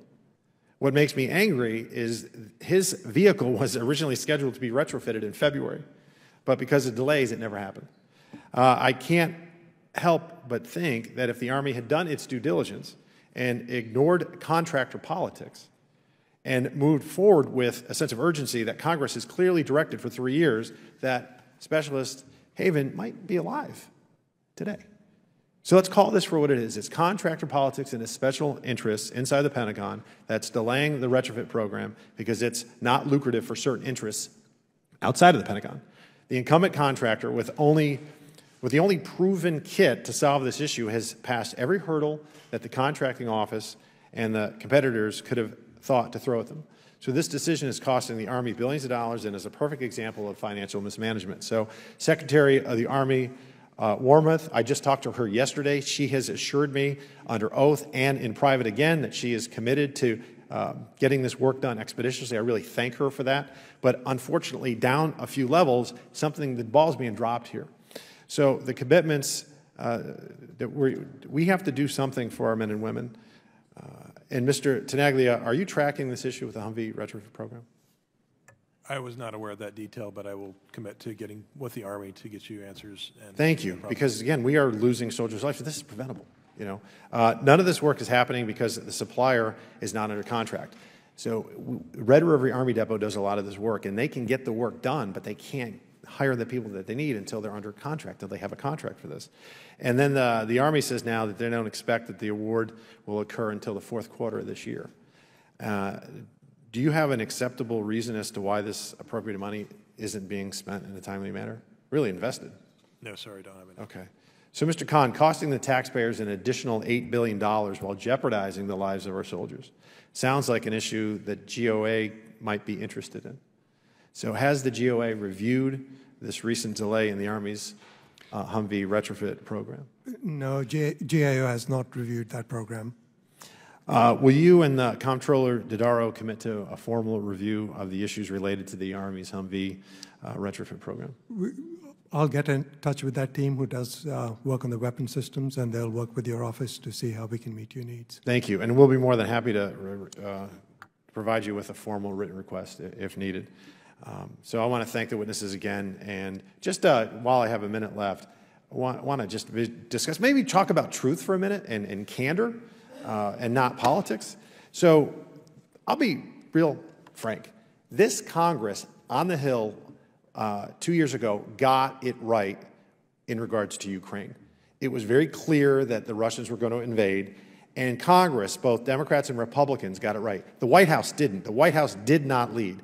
Congress led. I signed on to a letter that was sent out in 2021 in December to the White House, urging more lethal aid to be sent to act as a deterrent. Because yes, war is expensive. You know what's even more expensive? Losing a war. And we, Congress, both Republican and Democrats, bipartisan, led on that issue. The White House failed. Because the White House got it right. I'd say they got it right. They got it wrong. But we got it right. Congress led. And the facts are the facts. And now we'll never know if that deterrence could have worked, because the White House dragged their feet for 6 weeks until that second lethal aid package was sent. So I yield back. Thank you, Mr. Chairman.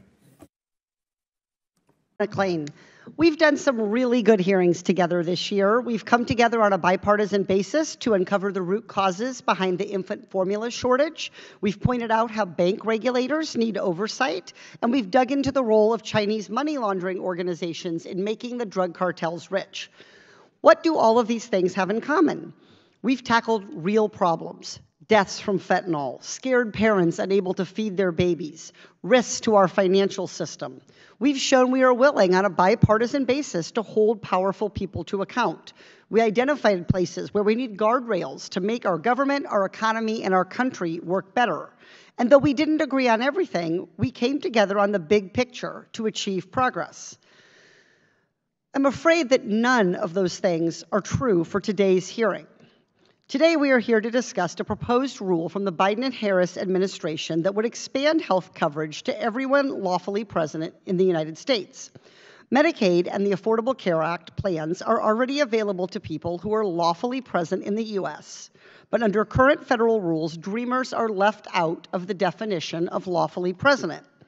President Biden's proposed rule changes that. Why would the president do that? Because, well, DACA recipients are, in fact, lawfully present in the United States. How? Because Congress passed the DACA law. There's not a whole lot else to unpack. So what are Republicans trying to do with this hearing? It isn't oversight, because the ability to go to the doctor isn't an abuse of power or an evasion of the law.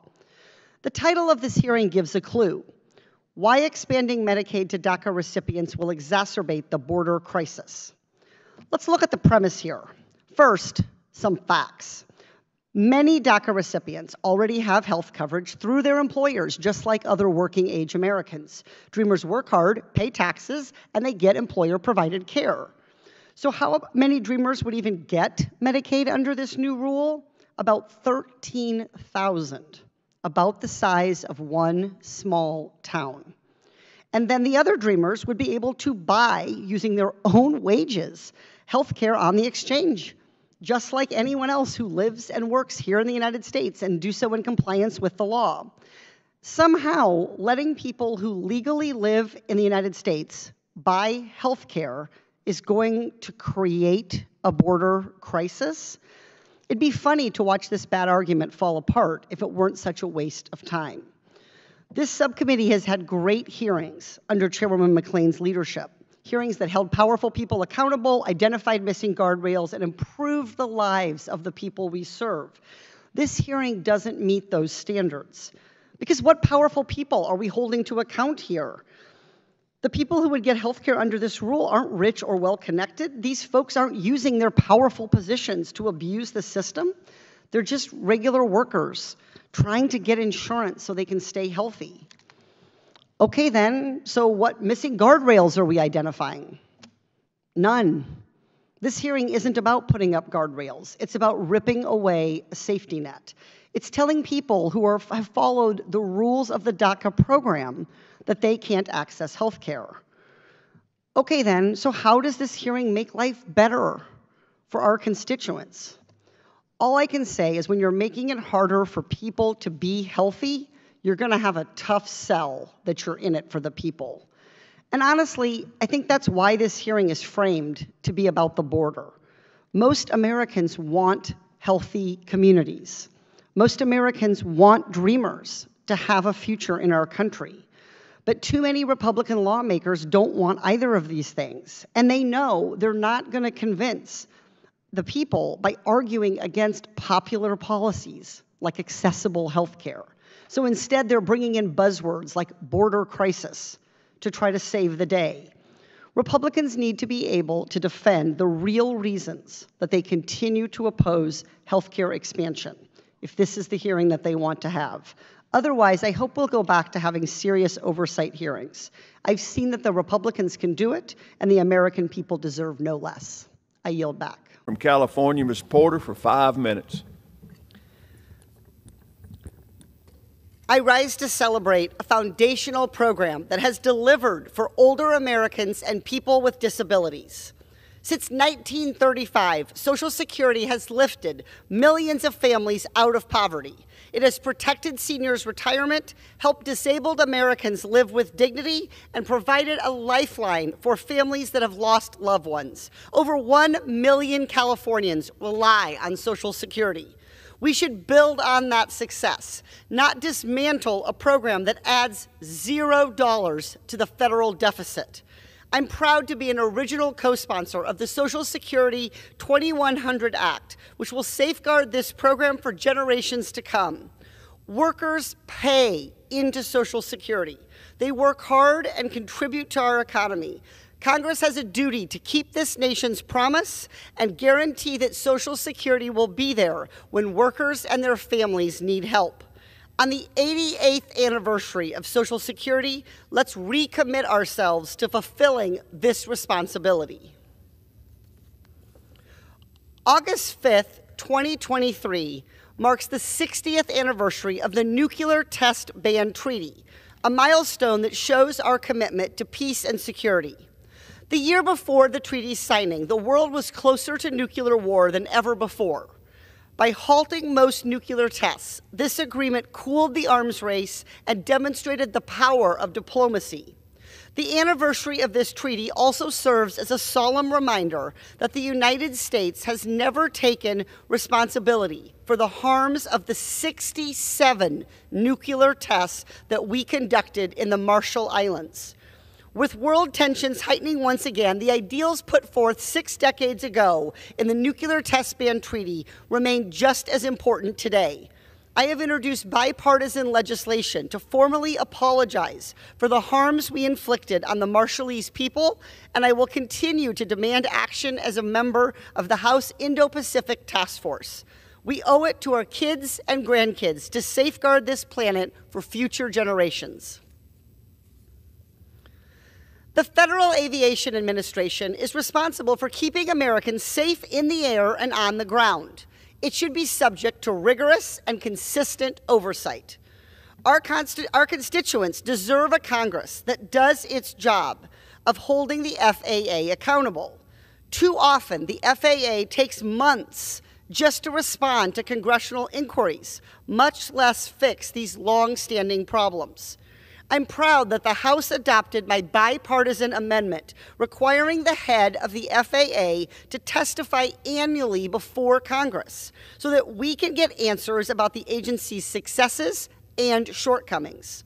My amendment also strengthens the transparency on FAA's response time for congressional requests. Holding federal agencies accountable is not a partisan issue. Every American benefits from tough, consistent, and fair oversight. I urge the Senate to include this oversight amendment in its own FAA legislation. Our troops risk their lives to keep us safe. In training and during combat, they can develop health conditions that aren't immediately visible. To repay those who serve our country, we must do all we can to identify and treat these internal injuries and prevent them when possible. In recent decades, we've seen a striking increase in troops with traumatic brain injuries due to blast exposure. I've worked with Democrats and Republicans to deliver help. The House recently adopted a bipartisan amendment that I wrote to gather more data on how routine brain scans can contribute to the diagnosis, treatment, and even prevention of brain injuries. At least one study has shown that regular brain imaging can accelerate patients getting the care they need and put them on the path to recovery. A more complete understanding of this technology will help us get our service members the top-notch care that they deserve. I yield back. Mr. Westerman, I'd like to be recognized. Ms. Porter, you recognized. I thought I'd show everybody the bill that I would like to have commitment to have marked up. This is it. This is the entire bill. I know some of you have seen it before. I've shown it to Mr. Bentz in subcommittee hearing. I've discussed it. So I think what I'd like to do is read the bill to my constituents. H.R. 3021, to reauthorize funding for the Reclamation, Climate Change, and Water Program. To reauthorize funding, a bill to reauthorize funding for the Reclamation, Climate Change, and Water Program. Be it enacted by the Senate and House of Representatives of the United States of America, Congress assembled, Section 1, short title. This act may be cited as the Reclamation, Climate Change, and Water Program Reauthorization Act of 2023. Section 2, Reclamation, Climate Change, and Water Program.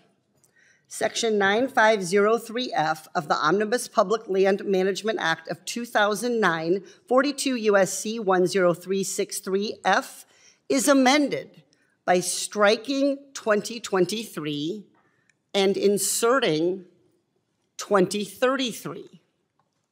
And as I've mentioned, we've already agreed to an ANS that would shorten the reauthorization from 10 years to 7 years in accordance with the procedures. So I'm very understanding of Mr. Curtis's bill and have appreciated many years of working collaboratively with him on this committee. Appreciate that the people of Utah would benefit from the ability to do this Administrative Lands Act and create lands that work better for his constituents. But this Bureau of Reclamation Water Study Program is important to my constituents. And I would actually argue to every member of this committee who represents Arizona, New Mexico, Utah, Colorado, California, and Nevada, the basin states. And so while I'm excited to have had a chance to hear from you, Mr. Curtis, I'm going to continue to fight to make sure that the programs that are important to Californians get reauthorized. I yield back. Does any member wish to be recognized for purpose of debate on the bill? Ms. Porter, you're recognized. I want to say a little more about what the Bureau of Reclamation is. But before I do that, I want to make a point with regard to Mr. Stauber, which is that I know that our committee staff was happy to explain to Mr. Stauber what the substantive objections were to his bill. And the Republicans have been unable to identify substantive objections to the bill that I am seeking to have heard. Instead of talking with me about their substantive objections to my one-word bill, the Republicans are tweeting out and complaining about my advocating for my constituents. That's what the Republican staff is using its time to do, to take to Twitter and to try to attack me for fighting for this bill, rather than explain to me what the substantive objections are. So I want to explain to the public what this bill would do. As I've said before, it would strike the year 2023 and substitute a future year to allow the program to continue. And what does this bill do? What it does is allow the Colorado Basin states to continue to have the tools that they need to assess water supply and to identify long-term challenges. This helps them create a baseline so the water utilities, which are in every one of our districts, can make informed decisions about how to provide water to Western Americans. The bill would allow the Bureau of Reclamation to continue to assure utilities that they are operating from the same baseline.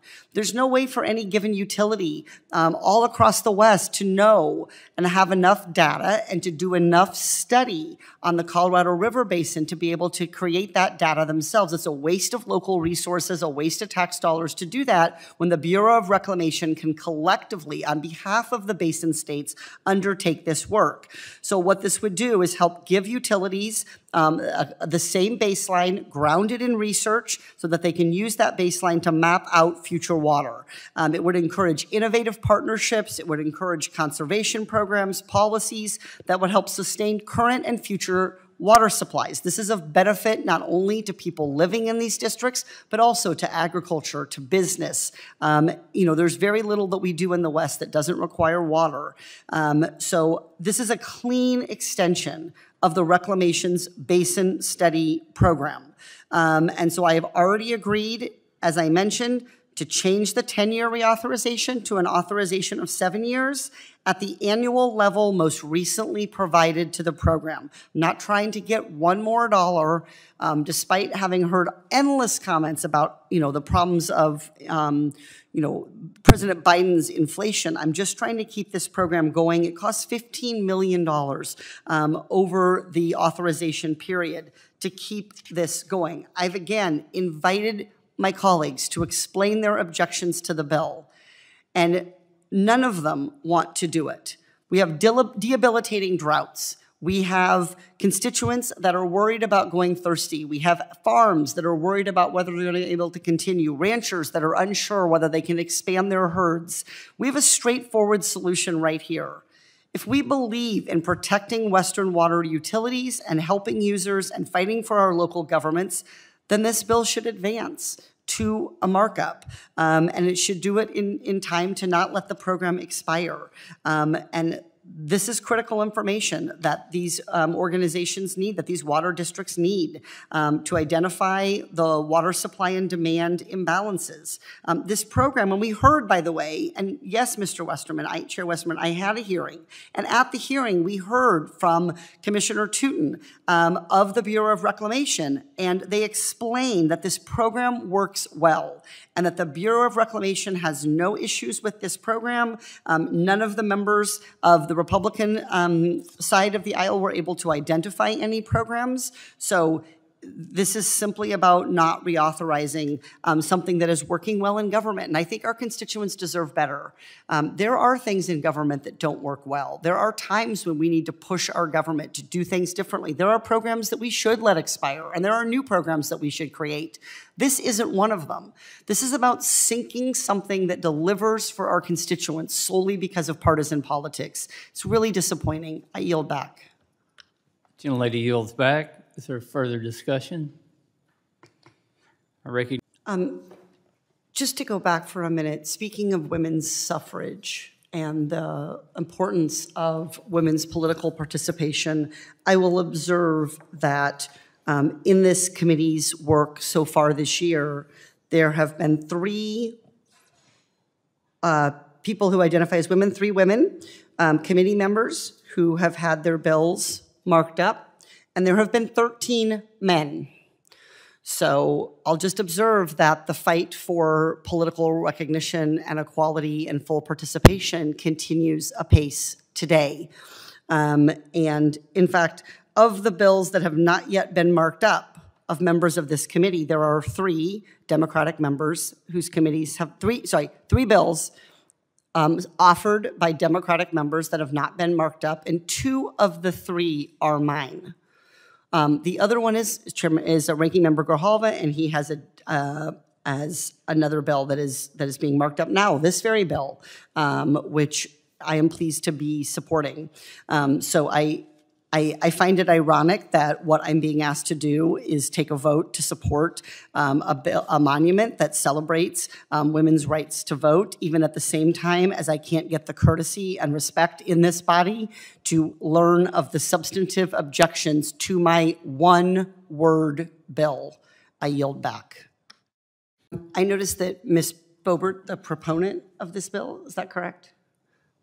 That she is not present in the room to speak about her bill. So, you know, I would say that I am present and here and very consistently present and concerned about passing my bills. So I'm certain the people of Clifton, Colorado would like to see this land purchase, proceed so that they can get those 31.1 acres from Mesa County. But I am happy to talk about why I think it's important that those folks in Colorado also have the water that they need to be able to thrive in Mesa County. I have visited that area. It's on the western slope of the Rockies, and it is a dry area that depends for its water, both for agriculture and for living for the Colorado River Basin, which is why I think it would be appropriate to advance the Basin Reclamation Study Program and to make sure that that program does not expire in September, as is expected. Thank you very much, and I yield back. Thanks. Mr. Chairman. Ms. Porter, you're recognized. Mr. Westerman, would you please tell me what the substantive objections are to bringing my bill forward for markup? I yield to you.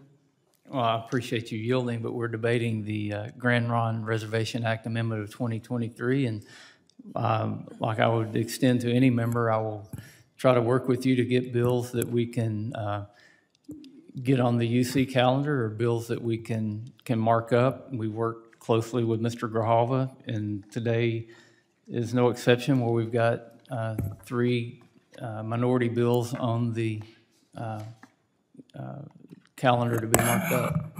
So I'm going to take that as a no. You can't provide to me or won't provide to me today the substantive objections to my one-word bill. You know, I think the Colorado River Basin is important to people throughout the West, and I think it's particularly important to Native Americans and people who have long been good stewards of water. This data helps them understand what the river basin has to offer, what the likely demands are to be on it, what the likely supplies are to be. We are seeing more weather variability in the West with both droughts but also atmospheric streams, and then it makes this kind of data all the more important. The Bureau of Reclamation's Basin Study Program is scheduled to issue a report in 2026, a report that our local water districts are counting on and that they will use and can rely on to help make sure that their decisions about water are grounded in science. It helps insulate them from litigation and from liability by helping them make research-driven decisions that reflect data across states and across the basin. This isn't a program that we can delegate to the state or local level. It is a program that needs to be done at the federal level, and it is a program that has worked extremely well since its inception in 2009. The program will expire on September 30th, and this committee's decision not to put the bill up for markup despite the Democratic majority's prioritization of the bill, it simply is hard to understand, especially since you're not giving me the courtesy of any substantive explanation why this bill could not come forward for a markup. And I am disappointed that this is the way it is going to have to go, and this is the way that I'm going to have to approach my committee work going forward. It's just really heartbreaking that you don't want to fight for people in the West to have water, and that you don't want to fight for local water districts to be able to have research and science-based data. And I am disappointed that we find ourselves in this situation, and to not be given a single bit of substantive explanation is, I think, disrespectful to the participation of the members of this committee on both sides of the aisle, and more importantly, really disrespectful to the people of this country who need to understand and who deserve to understand. If there's a problem with this bill, if there's an objection, if there's something wrong, if there's a concern, then let's talk about it. Let's have that debate. But I have not heard it. I did not hear it in the legislative hearing that we had on this bill. I didn't hear it from when I've spoken to you, to your staff, to others, and I'm not hearing it here today. I still am waiting for a commitment that this bill can be brought forward and marked up. And, you know, frankly, I respect that you're saying, I hear you're saying you're willing to work with me, but that is what you have been saying for months. And when I hear that members don't want to give Porter a win, it is very difficult to feel that that is not an attack on personality, that is not people taking this out on my character, and it's at the expense of Californians, of Coloradans, of Arizonans, of New Mexicans, of all of the basin states, and those people are Democrats and Republicans and independents, and what they want is to have water, and what they deserve is to have the best possible programs that the federal government can deliver for them. So I continue to not understand and have not heard any substantive objection to why the amendment, why my bill cannot be brought forward, except that it is that I am the proponent of the bill. And I don't find that acceptable, and I don't think the American people would find that acceptable. I would not vote against a Republican bill simply because of its proponent. I would always look at the substance of the bill. And so with that, I yield back, and really disappointed to find ourselves in this situation. Gentlelady yields back, and Ms. Porter, I appreciate your fighting for the issues that you think are important, but you also must realize that unanimous consent means exactly that there's unanimous consent.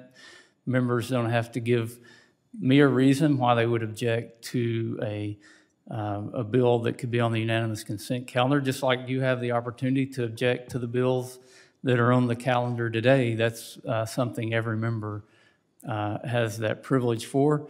And, you know, to do a unanimous consent calendar, we work among staff, try to reach out to all the offices. Republicans reach out to Republican members, Democrats reach out to Democrat members, and if Ranking Member Grijalva and I have an agreement that there is unanimous consent that we can pass these bills, then we put them on the calendar. But just like today, we had an agreement, and you have the privilege to not consent to that agreement, and therefore we're going through the regular order process. So again, can't fault you for your desire to advocate on behalf of your constituents and policies that are important to you, but one thing the chairman of the committee can't control is how members will react to any bill that's put on the dais.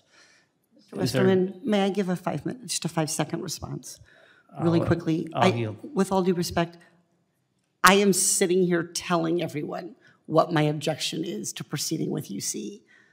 I haven't heard that in response, so I don't think that it's a parallel situation. Well, and your bill's not on the calendar today for people to raise an objection to a unanimous consent that was not granted in the first place. And I do, I support HR 1722, but I believe, was there further, anybody else wish to? Thank you, sir. The chair now recognizes Ms. Porter from California for 5 minutes. Thank you very much. Ms. Wien, in your testimony, you describe some of the hardships of this kind of litigation onto a company like Johnson & Johnson. Would you say that these kinds of mass tort claims are expensive to defend? Yes, Congresswoman. And to the tune of maybe even tens of millions of dollars, $10 to $20 million a month in expenses? It's hard to say. Each one is different. But millions.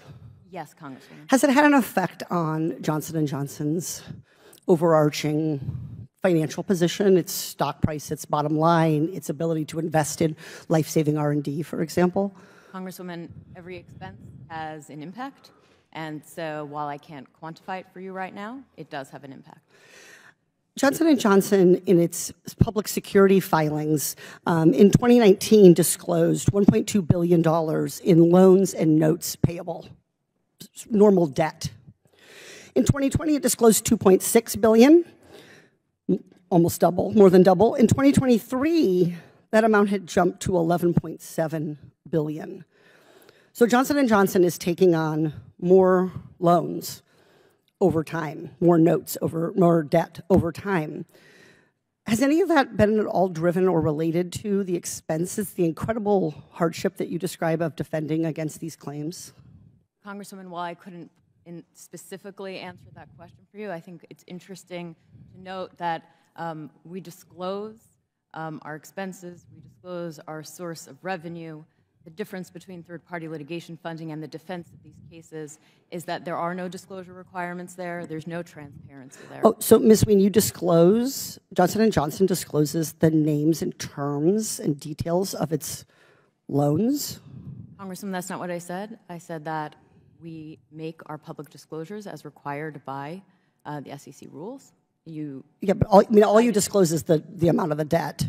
You don't give any details about the names and terms. I mean, Johnson & Johnson backed LTL in the subsidiary that it created to the tune of a $61 million funding agreement that J&J, when it did the Texas two-step and split it into two companies, one with the assets and one with the liabilities, you entered into a $61 million funding agreement. Did you disclose the terms of that? Congresswoman. LTL was in bankruptcy. Correct. LTL's funding was coming from J&J. Did you disclose the terms of the $61 million funding agreement? Congresswoman, unfortunately, I don't have an answer to that question for you right now. I'm happy to take it back. Haven't J&J lawyers insisted that the sworn deposition testimony about that financing agreement be deemed confidential? Haven't they argued that to Judge Kaplan in New Jersey in the bankruptcy court, that LTL management, your subsidiaries' funding and financing for the purpose of defeating this litigation must be kept confidential, even as you sit here today and try to tell us that the plaintiffs should have to disclose all of the details of their financing? Congresswoman, respectfully, I think that we're talking past each other. I think those are two different things. Why? Funding agreement related to the structure of bankruptcy. As I understand it, we're talking about... But the bankruptcy, excuse me, Ms. Wien, the bankruptcy only exists, and LTL management as a company only exists as a response to the talc litigation. It didn't exist until you tried to defend against the talc lawsuits. J&J was the third-party funder of the LTL company that went into bankruptcy to deal with the talc claims, and you argue, your company argued in court that those should be confidential. And yet, you want the other side, the plaintiff side, to have to disclose all of their funding. I think that's hypocritical. I think it is the same. Congresswoman, respectfully, I disagree. I don't think it's the same. Why? Because as I explained previously, one has to do with the filing of bankruptcy and the funding agreement related thereto. The other has to do with the pursuit of third-party litigation funding that is intended. J&J, pursuant to the bankruptcy, J&J was a different entity than LTL. That was your choice. That was your structuring choice, to split those companies and create two separate entities, which made J&J a third-party funder of the LTL litigation. Congresswoman, respectfully, I disagree. It related to the filing of the bankruptcy plan. Okay, I yield back. Thank you. We have Ms. Porter now. Ms. Coates, the Republican majority invited you here today as a witness. In your own words, what are the Republicans interested in learning from this hearing?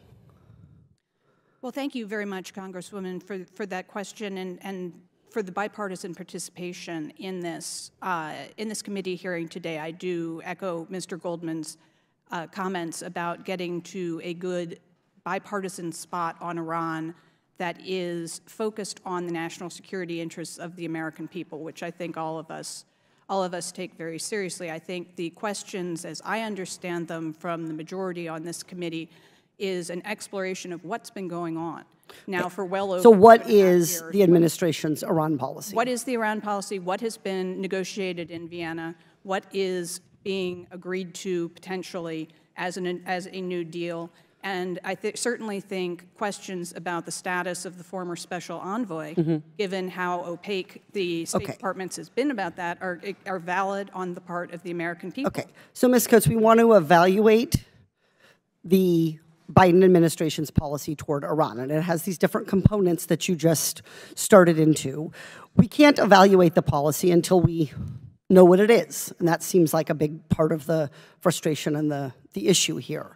So we want to know what the president's policies are on Iran, and can you name some of the areas that we might want to know about? Like, I'm interested in nuclear proliferation. How about you? Nuclear proliferation is always a concern. Okay, anything else? I think sponsorship of terrorism. Okay, terrorism. Anything else? I would say repression of the Iranian people. Okay. Expansion of the missile program. Yep. Potential weaponization of elements that they're using in space. You said the one before this was a missile program. Export of conventional arms to Russia. Arms export. Particularly Russia for Ukraine.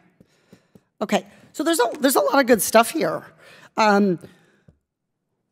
Where can the people find an official statement of the administration's policy toward Iran that covers some of these topics? I mean, you could go to the State Department website. What will you learn? You will learn that the State Department frequently says things that sound good to the American people, but they don't take actual actions. And I think you could go back to, for example, lifting the foreign terrorist organization designation from the Houthi in Yemen. There's a statement about that on the website of the State Department. I know, just reclaiming my time for a second, I know that President Obama had a statement of policy about Syria during his administration. Do we have a similar statement of policy from President Biden about Iran? Well, given that the statement of the Obama administration, among other things, prohibited the use of chemical weapons. No, I know. I'm not asking whether you agree or disagree with it. Let me ask Ms. Slavin, do we have that kind of statement? I mean, I agree that they have statements on the State Department website about Iran. Okay, so that right now, though, there is no comprehensive overview document of the Biden administration's policy on Iran. Not that answers my questions. Okay, so it would be easier to evaluate the policy if we knew what they were. And if they would answer questions about it. Okay, so would it surprise you that Republican leadership blocked my bipartisan amendment to the National Defense Authorization Act that would have gotten us all, on both sides of the aisle, a report about all of the president's policy toward Iran? This is actually, so you can look for yourselves, this is exactly what my amendment would have done. The president shall submit to Congress a report which may contain a classified annex outlining the policy of the United States with respect to human rights, nuclear proliferation, the ballistic missile program, and regional terrorism in Iran. All issues that you said were things you would like to know about. Why would Republicans block this? Well, I applaud your confidence in reporting requirements as an effective way of policy oversight. I would say that I simply would not necessarily object to a report, but a report isn't going to get us the answers that we need. Well, it's going to get us more than we've got right now, which is nothing. That's on the administration, ma'am. Yes, but this, with all due respect, we do oversight of the administration. This amendment orders the administration to give us answers, including those with classified information if necessary, on the very topics that you identified as important. So I guess what my frustration here is, the Republicans have called this hearing, and I'm in full support of wanting more information about the Iranian regime. I represent a huge Iranian American population in my district. But they blocked an amendment that would have been a tool to begin to force the administration to give us this information. I yield. Thank you. Expired chair, now recognize Ms. Porter from California. Thank you very much, Mr. Comer. Mr. Dubinsky, do you believe that this impeachment inquiry has merit? Again, I'm not a legal scholar. I'm a forensic accountant. I think from what I've seen, there's merit for the inquiry to look for other information now. Okay, so I'm going to say yes, you believe the impeachment inquiry has merit. Yes. Ms. O'Connor, do you believe this impeachment inquiry is legitimate? I don't know enough about the House rules and how things are supposed to work here to know whether it is or not. Okay. Mr. Turley, do you agree? Do you think this impeachment inquiry has merit or is legitimate? I do. I think that the House has passed a threshold for an inquiry. That's separate from the question of the articles of impeachment. Thank you very much.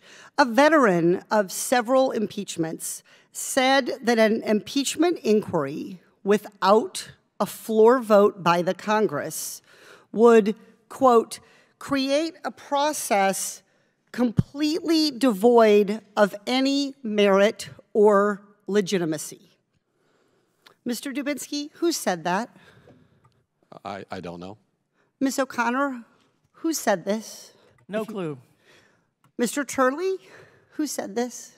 I made an objection along those lines to the earlier decision from Speaker Pelosi to go forward without a House vote, and I've made the same objection today, that I think the best practices in going forward is to do that. And what I've said in my testimony is that it's not required under the Constitution. Correct. Professor Turley, give me my time. I agree with you.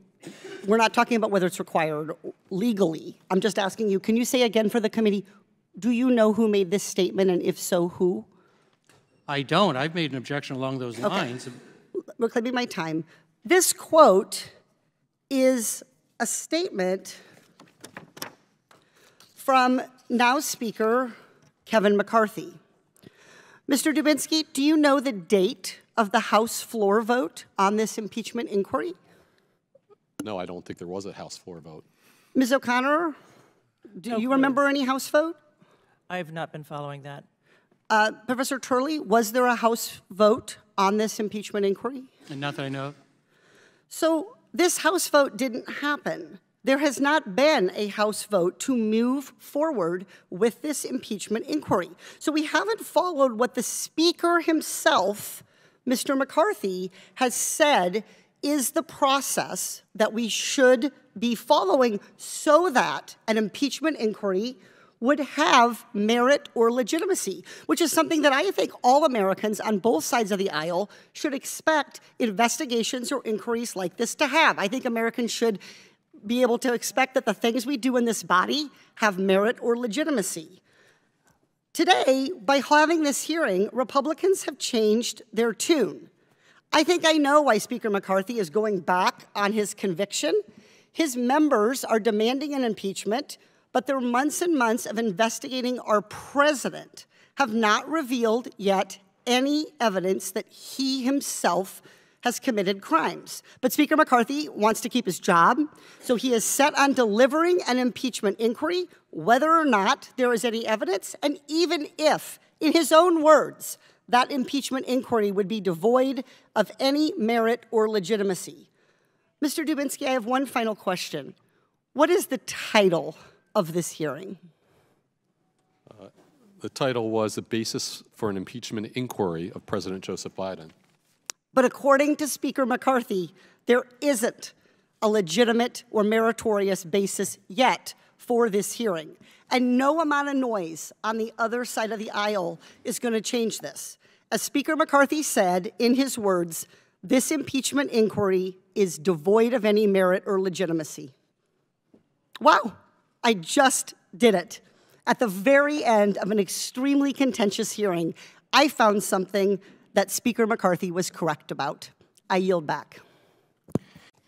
I now recognize Ranking Member Porter for the purpose of making an opening statement. Have you heard of death by 1,000 paper cuts? It's how to get rid of something by subtly attacking it over and over until it's finally gone. Death by 1,000 cuts. For too many years, Washington politicians have worked to gut the Internal Revenue Service, and they found creative ways to cut the IRS time and time again. How do they do that? Phase one, they start by attacking its credibility. Look, I know that the agency that collects our taxes isn't easy to love. Believe me, opportunistic politicians know that too. So they go on TV and they give the IRS a verbal slash, falsely suggesting to the American people that the IRS is spying on us, targeting us for our political beliefs, or going after us to pay more money than we owe. What a bunch of BS.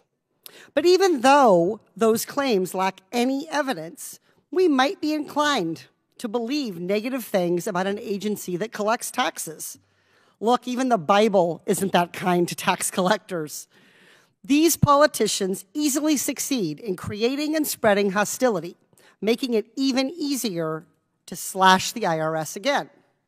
Cue phase 2, full-on partisan investigations and attacks on the hardworking employees of the IRS.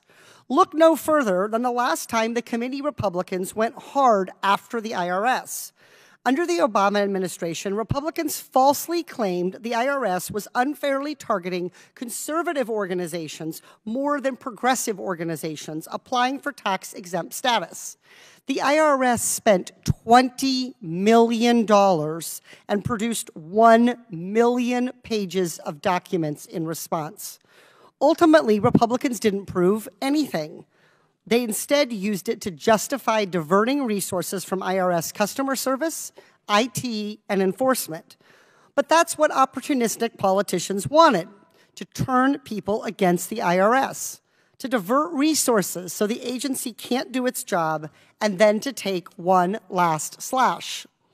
That brings us to phase 3, budget cuts. When politicians tell us that our tax collector is after us, no one wants to fund the collector. And that's exactly what's happened. Opportunistic politicians have succeeded in cutting IRS staffing 20% lower than it was in 2010, even though the country has grown by 7% since then. The agency has been so battered that we'll need 52,000 new IRS employees just to meet the agency's needs. That's how bad it's gotten, folks, year after year of politicians taking slashes at the IRS. Opportunistic politicians haven't succeeded in totally killing the IRS by 1,000 cuts, but the cuts have gotten deep and the agency is badly wounded. Who suffers from all this? We do. We all suffer. When we need help with our taxes and no one is available at the IRS to pick up the phone, blame a politician who slashed the IRS budget. When we want the IRS to make tax filing easier or work harder to make our information more secure, but the IRS can't invest in technology with adequate cybersecurity, blame a politician who slashed the IRS. When we pay our fair share of taxes and just want the IRS to make sure billionaires do the same, but they don't have the staff or the resources to do it, blame a politician who slashed the IRS. Our current House Republican majority has too many of these politicians who love to slash government institutions to their breaking points. As we sit in yet another Republican-led hearing to attack the IRS instead of making it work better, other Republicans are off slashing our entire Congress at the same time. They've stopped Congress from doing its work because they haven't been able to elect a Speaker of the House, so we can't pass any legislation. The most opportunistic Republicans have spent so long attacking our government that now Republicans don't even trust each other. But that's what the opportunists wanted: a weak Congress, a weak IRS. It's what they call smart government. But in reality, it's a federal government that can't serve its people. Right now, the opportunists are creating that reality: a bipartisan coalition of reasonable members of Congress can stop them. Today, everything that we do and say matters. Before my colleagues whack the IRS, consider that your whack might be one of the thousands of cuts over time that weakens our government and hurts the American people. Instead, we should all use today to determine what the IRS needs to serve the American people and how Congress can be an effective partner. That is, if Republicans ever elect a speaker so we can legislate. I yield back. Thank you. I am pleased to welcome our witnesses for today, Commissioner Danny Werfel and Jessica Lucas-Judy. Thank you. Thank you, Ms. Porter. Dr. Patterson, could you summarize the purpose of this hearing as it was intended to be held? The purpose of the hearing, as I understand it, is to look at the national security implications of U.S. international religious freedom policy in the state of the globe. Okay. And Dr. Mobbs? That's my understanding as well. Okay, so the summary that I have says, this hearing will examine the administration's oversight of assistance to organizations promoting religious freedom for oppressed religious minorities and others persecuted. The hearing will also examine how global religious persecution presents national security concerns. So one of our top goals today is to have the United States government stop organizations that persecute religious minorities, correct? So if we want the United States to be successful in that, we need to understand exactly what religious persecution looks like. And many of you have given helpful examples today. I want to consider a different example. Let's say that an organization creates a list of people that it fears is going to commit crimes. And we have that organization says in writing that it's not using religious affiliation. It's just about crimes. But we see the list, we do the analysis, and we can confirm that 98% of the people on the list are part of a single religious minority. Dr. Patterson, could that be an example of the type of religious persecution that we're trying to prevent with this hearing? If I understand the parameters of what you just said, I think one of the things that we would be concerned about was that, as I understand it, you're talking about preventing a future wrong by going after this group rather than them having committed any crime in the first place. And of course, that's a much larger legal principle that we don't want to go after preventing someone that we might think might do something down the road. And definitely not based on their, if the main guiding fact seems to be to get on this list being a particular religion as opposed to anything that someone has done, we would be concerned about that. Dr. Mobbs, what do you think about that? Would you want to know more at least? I would want to know more. Okay. Ms. Tyler, how about you? Yes, I mean, I think that hypothetical talks about how one could use religion as a proxy for a security threat, which is a way of singling out a single religion for government disfavor. Mr. Curry, excuse me. As I understand it, yes, I agree. Yeah. Okay. So at the beginning of this hearing, we said it's the United States' duty to do oversight of religious persecution. I gave an example of that we think could at least raise concerns. Let's say we find out that the organization making this list is the FBI, and that the religious minority is Muslims. This is a real-life example. A copy of the FBI's terrorism watch list was leaked, and an analysis showed that 98% of the names on that list are those of Muslim people. Now that we have this specific, do you still think that we should do oversight and the administration should do diligence to make sure that the FBI watch list is targeting people based on risk and not on religion? Ms. Tyler? Absolutely. I think if we are to defend religious freedom around the world, we must be sure that our government is also defending religious freedom here at home. Dr. Mobbs? Absolutely. Being placed on a list should be based on behaviors, predictions, risk analysis, and should not be predicated on religion at all. Dr. Patterson? I concur, and I think it's exactly right for Congress to be doing oversight in the first place over the executive branch. Mr. Curry? Yes.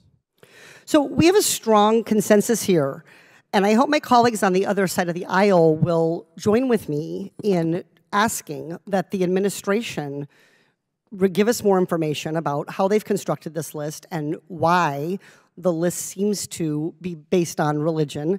And if it's not true, that they're able to explain that and answer that to us. We have a duty as a country to do that kind of oversight to stop persecution, and we do not have credibility internationally to take on the kinds of challenges that you've described today if we are not doing it here. We've heard it today from witnesses, Republican and Democrat alike, that religious persecution harms our national security. And that is just as true when we may be missing or under-identifying national security threats to our own country internally because we are using religion as a basis to identify people for the terrorism watch list. The committee needs to keep pressing on a bipartisan basis to do oversight on the FBI's terrorism watch list until this issue is fixed or until our questions are answered. I yield back. First of all, I'd like to... From California, Ms. Porter. Washington spends a lot of time and energy scrutinizing how our nation collects taxes. But what do real Americans care about? They want their filings to be free, low effort, and mistake-free. That's it. They want their filings to be free, low effort, and mistake-free. And they want a good experience doing it.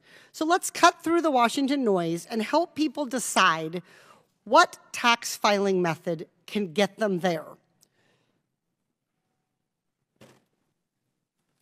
Commissioner Werfel, let's say someone wants to file their taxes the old-fashioned way, by hand.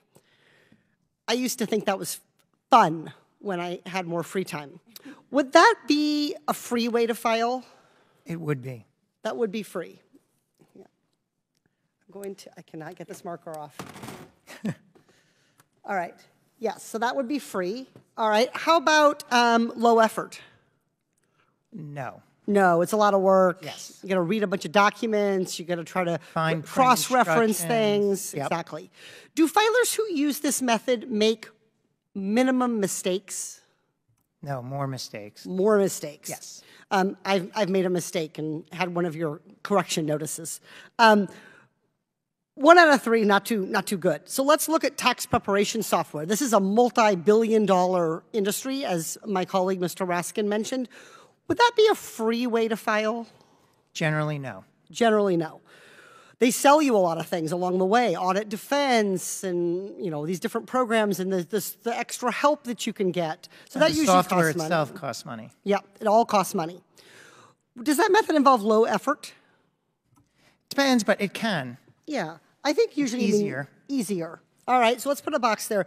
And how about filers' mistake levels? How are mistakes using taxpayer prep? Fewer mistakes, because the software catches your mistakes in real time. Yep. All right, let's look at accountants. Is that free? Definitely not. Definitely not. All right, does that involve low effort? It's a higher effort for the accountant, but low effort for the taxpayer. Low effort for the taxpayer. We all hear the stories about people dropping off shoe boxes full of paperwork. Do they make minimum mistakes? They do, although I'd love to talk to you about holding them more accountable for some of the things they do, but they do make fewer mistakes. I would like to talk to you about that too, and I noticed that in your testimony, so I'll be following up. All right, but generally fewer mistakes. All right, and let's look at IRS Direct File. This is a new option that you're rolling out in 2024, a pilot program, correct? Correct. Will this be free? Yes. Yes. Will this require a minimum amount of effort? Yes. Will it have the benefits of eliminating common mistakes? Yes, because we're going to follow the same structure as the tax prep softwares and catch mistakes in midstream. All right, 3 for 3. That's what I'm talking about. And so I'm glad that some Americans are going to have this option the next time they file. But Commissioner Werfel, why is this just now becoming an option for taxpayers? Well, it's, there's a long story here where we have tried a variety of different ways to get free electronic filing for eligible citizens. We have something called the Free File Alliance. It has had mixed results over the years where some of the software providers have offered free solutions. But Congress, in its wisdom, in the Inflation Reduction Act, said to the IRS, you need to study a direct solution. And, frankly, I think it aligns with our mission to offer taxpayers more options. I think it's absolutely important as you walk me through these questions that all of these still should be options for taxpayers. If they want to do it by hand, if they want to hire a taxpayer software, if they want to go with an accountant, but should they also have the option to file direct with the IRS? They don't have to if they don't want to, but should they have the option? You can make the case that a high-functioning tax administration agency would offer that option. All right, and it's the one with the best of the criteria we identified. It's the winner chicken dinner here. It looks like the best thing. Who could possibly oppose the IRS doing its job this effectively and making it free and streamlined and lowering the effort for people to pay their taxes? Who's on the other side against this? I think there's a concern that if we issue a direct file solution, it will be disruptive to the software industry. Disruptive to the software industry? You mean these industries right here that are making billions of dollars off taxpayers to simply assist taxpayers in doing something that they should be able to do by working directly with our government? That's the concern that I've heard expressed, yes. Does the IRS have any profit incentive? No. Do tax prep software companies have a profit incentive? Yes. Do accountants have a profit incentive? Yes. The only interest the IRS has is in providing an option that is free and easy and reduces mistakes for people to be able to file their taxes. So now lawmakers have a choice. We can support and invest in the IRS, whose mission is to do right by the taxpayers and who we can hold accountable for delivering a free, low-cost, mistake-free option. Or we can stand with special interests who want to see an underperforming IRS so that they can profit to the tunes of billions of dollars off taxpayers. I know where I stand, and I yield back. Thank you. The chair now recognizes the gentleman from Minnesota, Mr. Grothman. I was just explaining to people the other day how people from other states can't tell the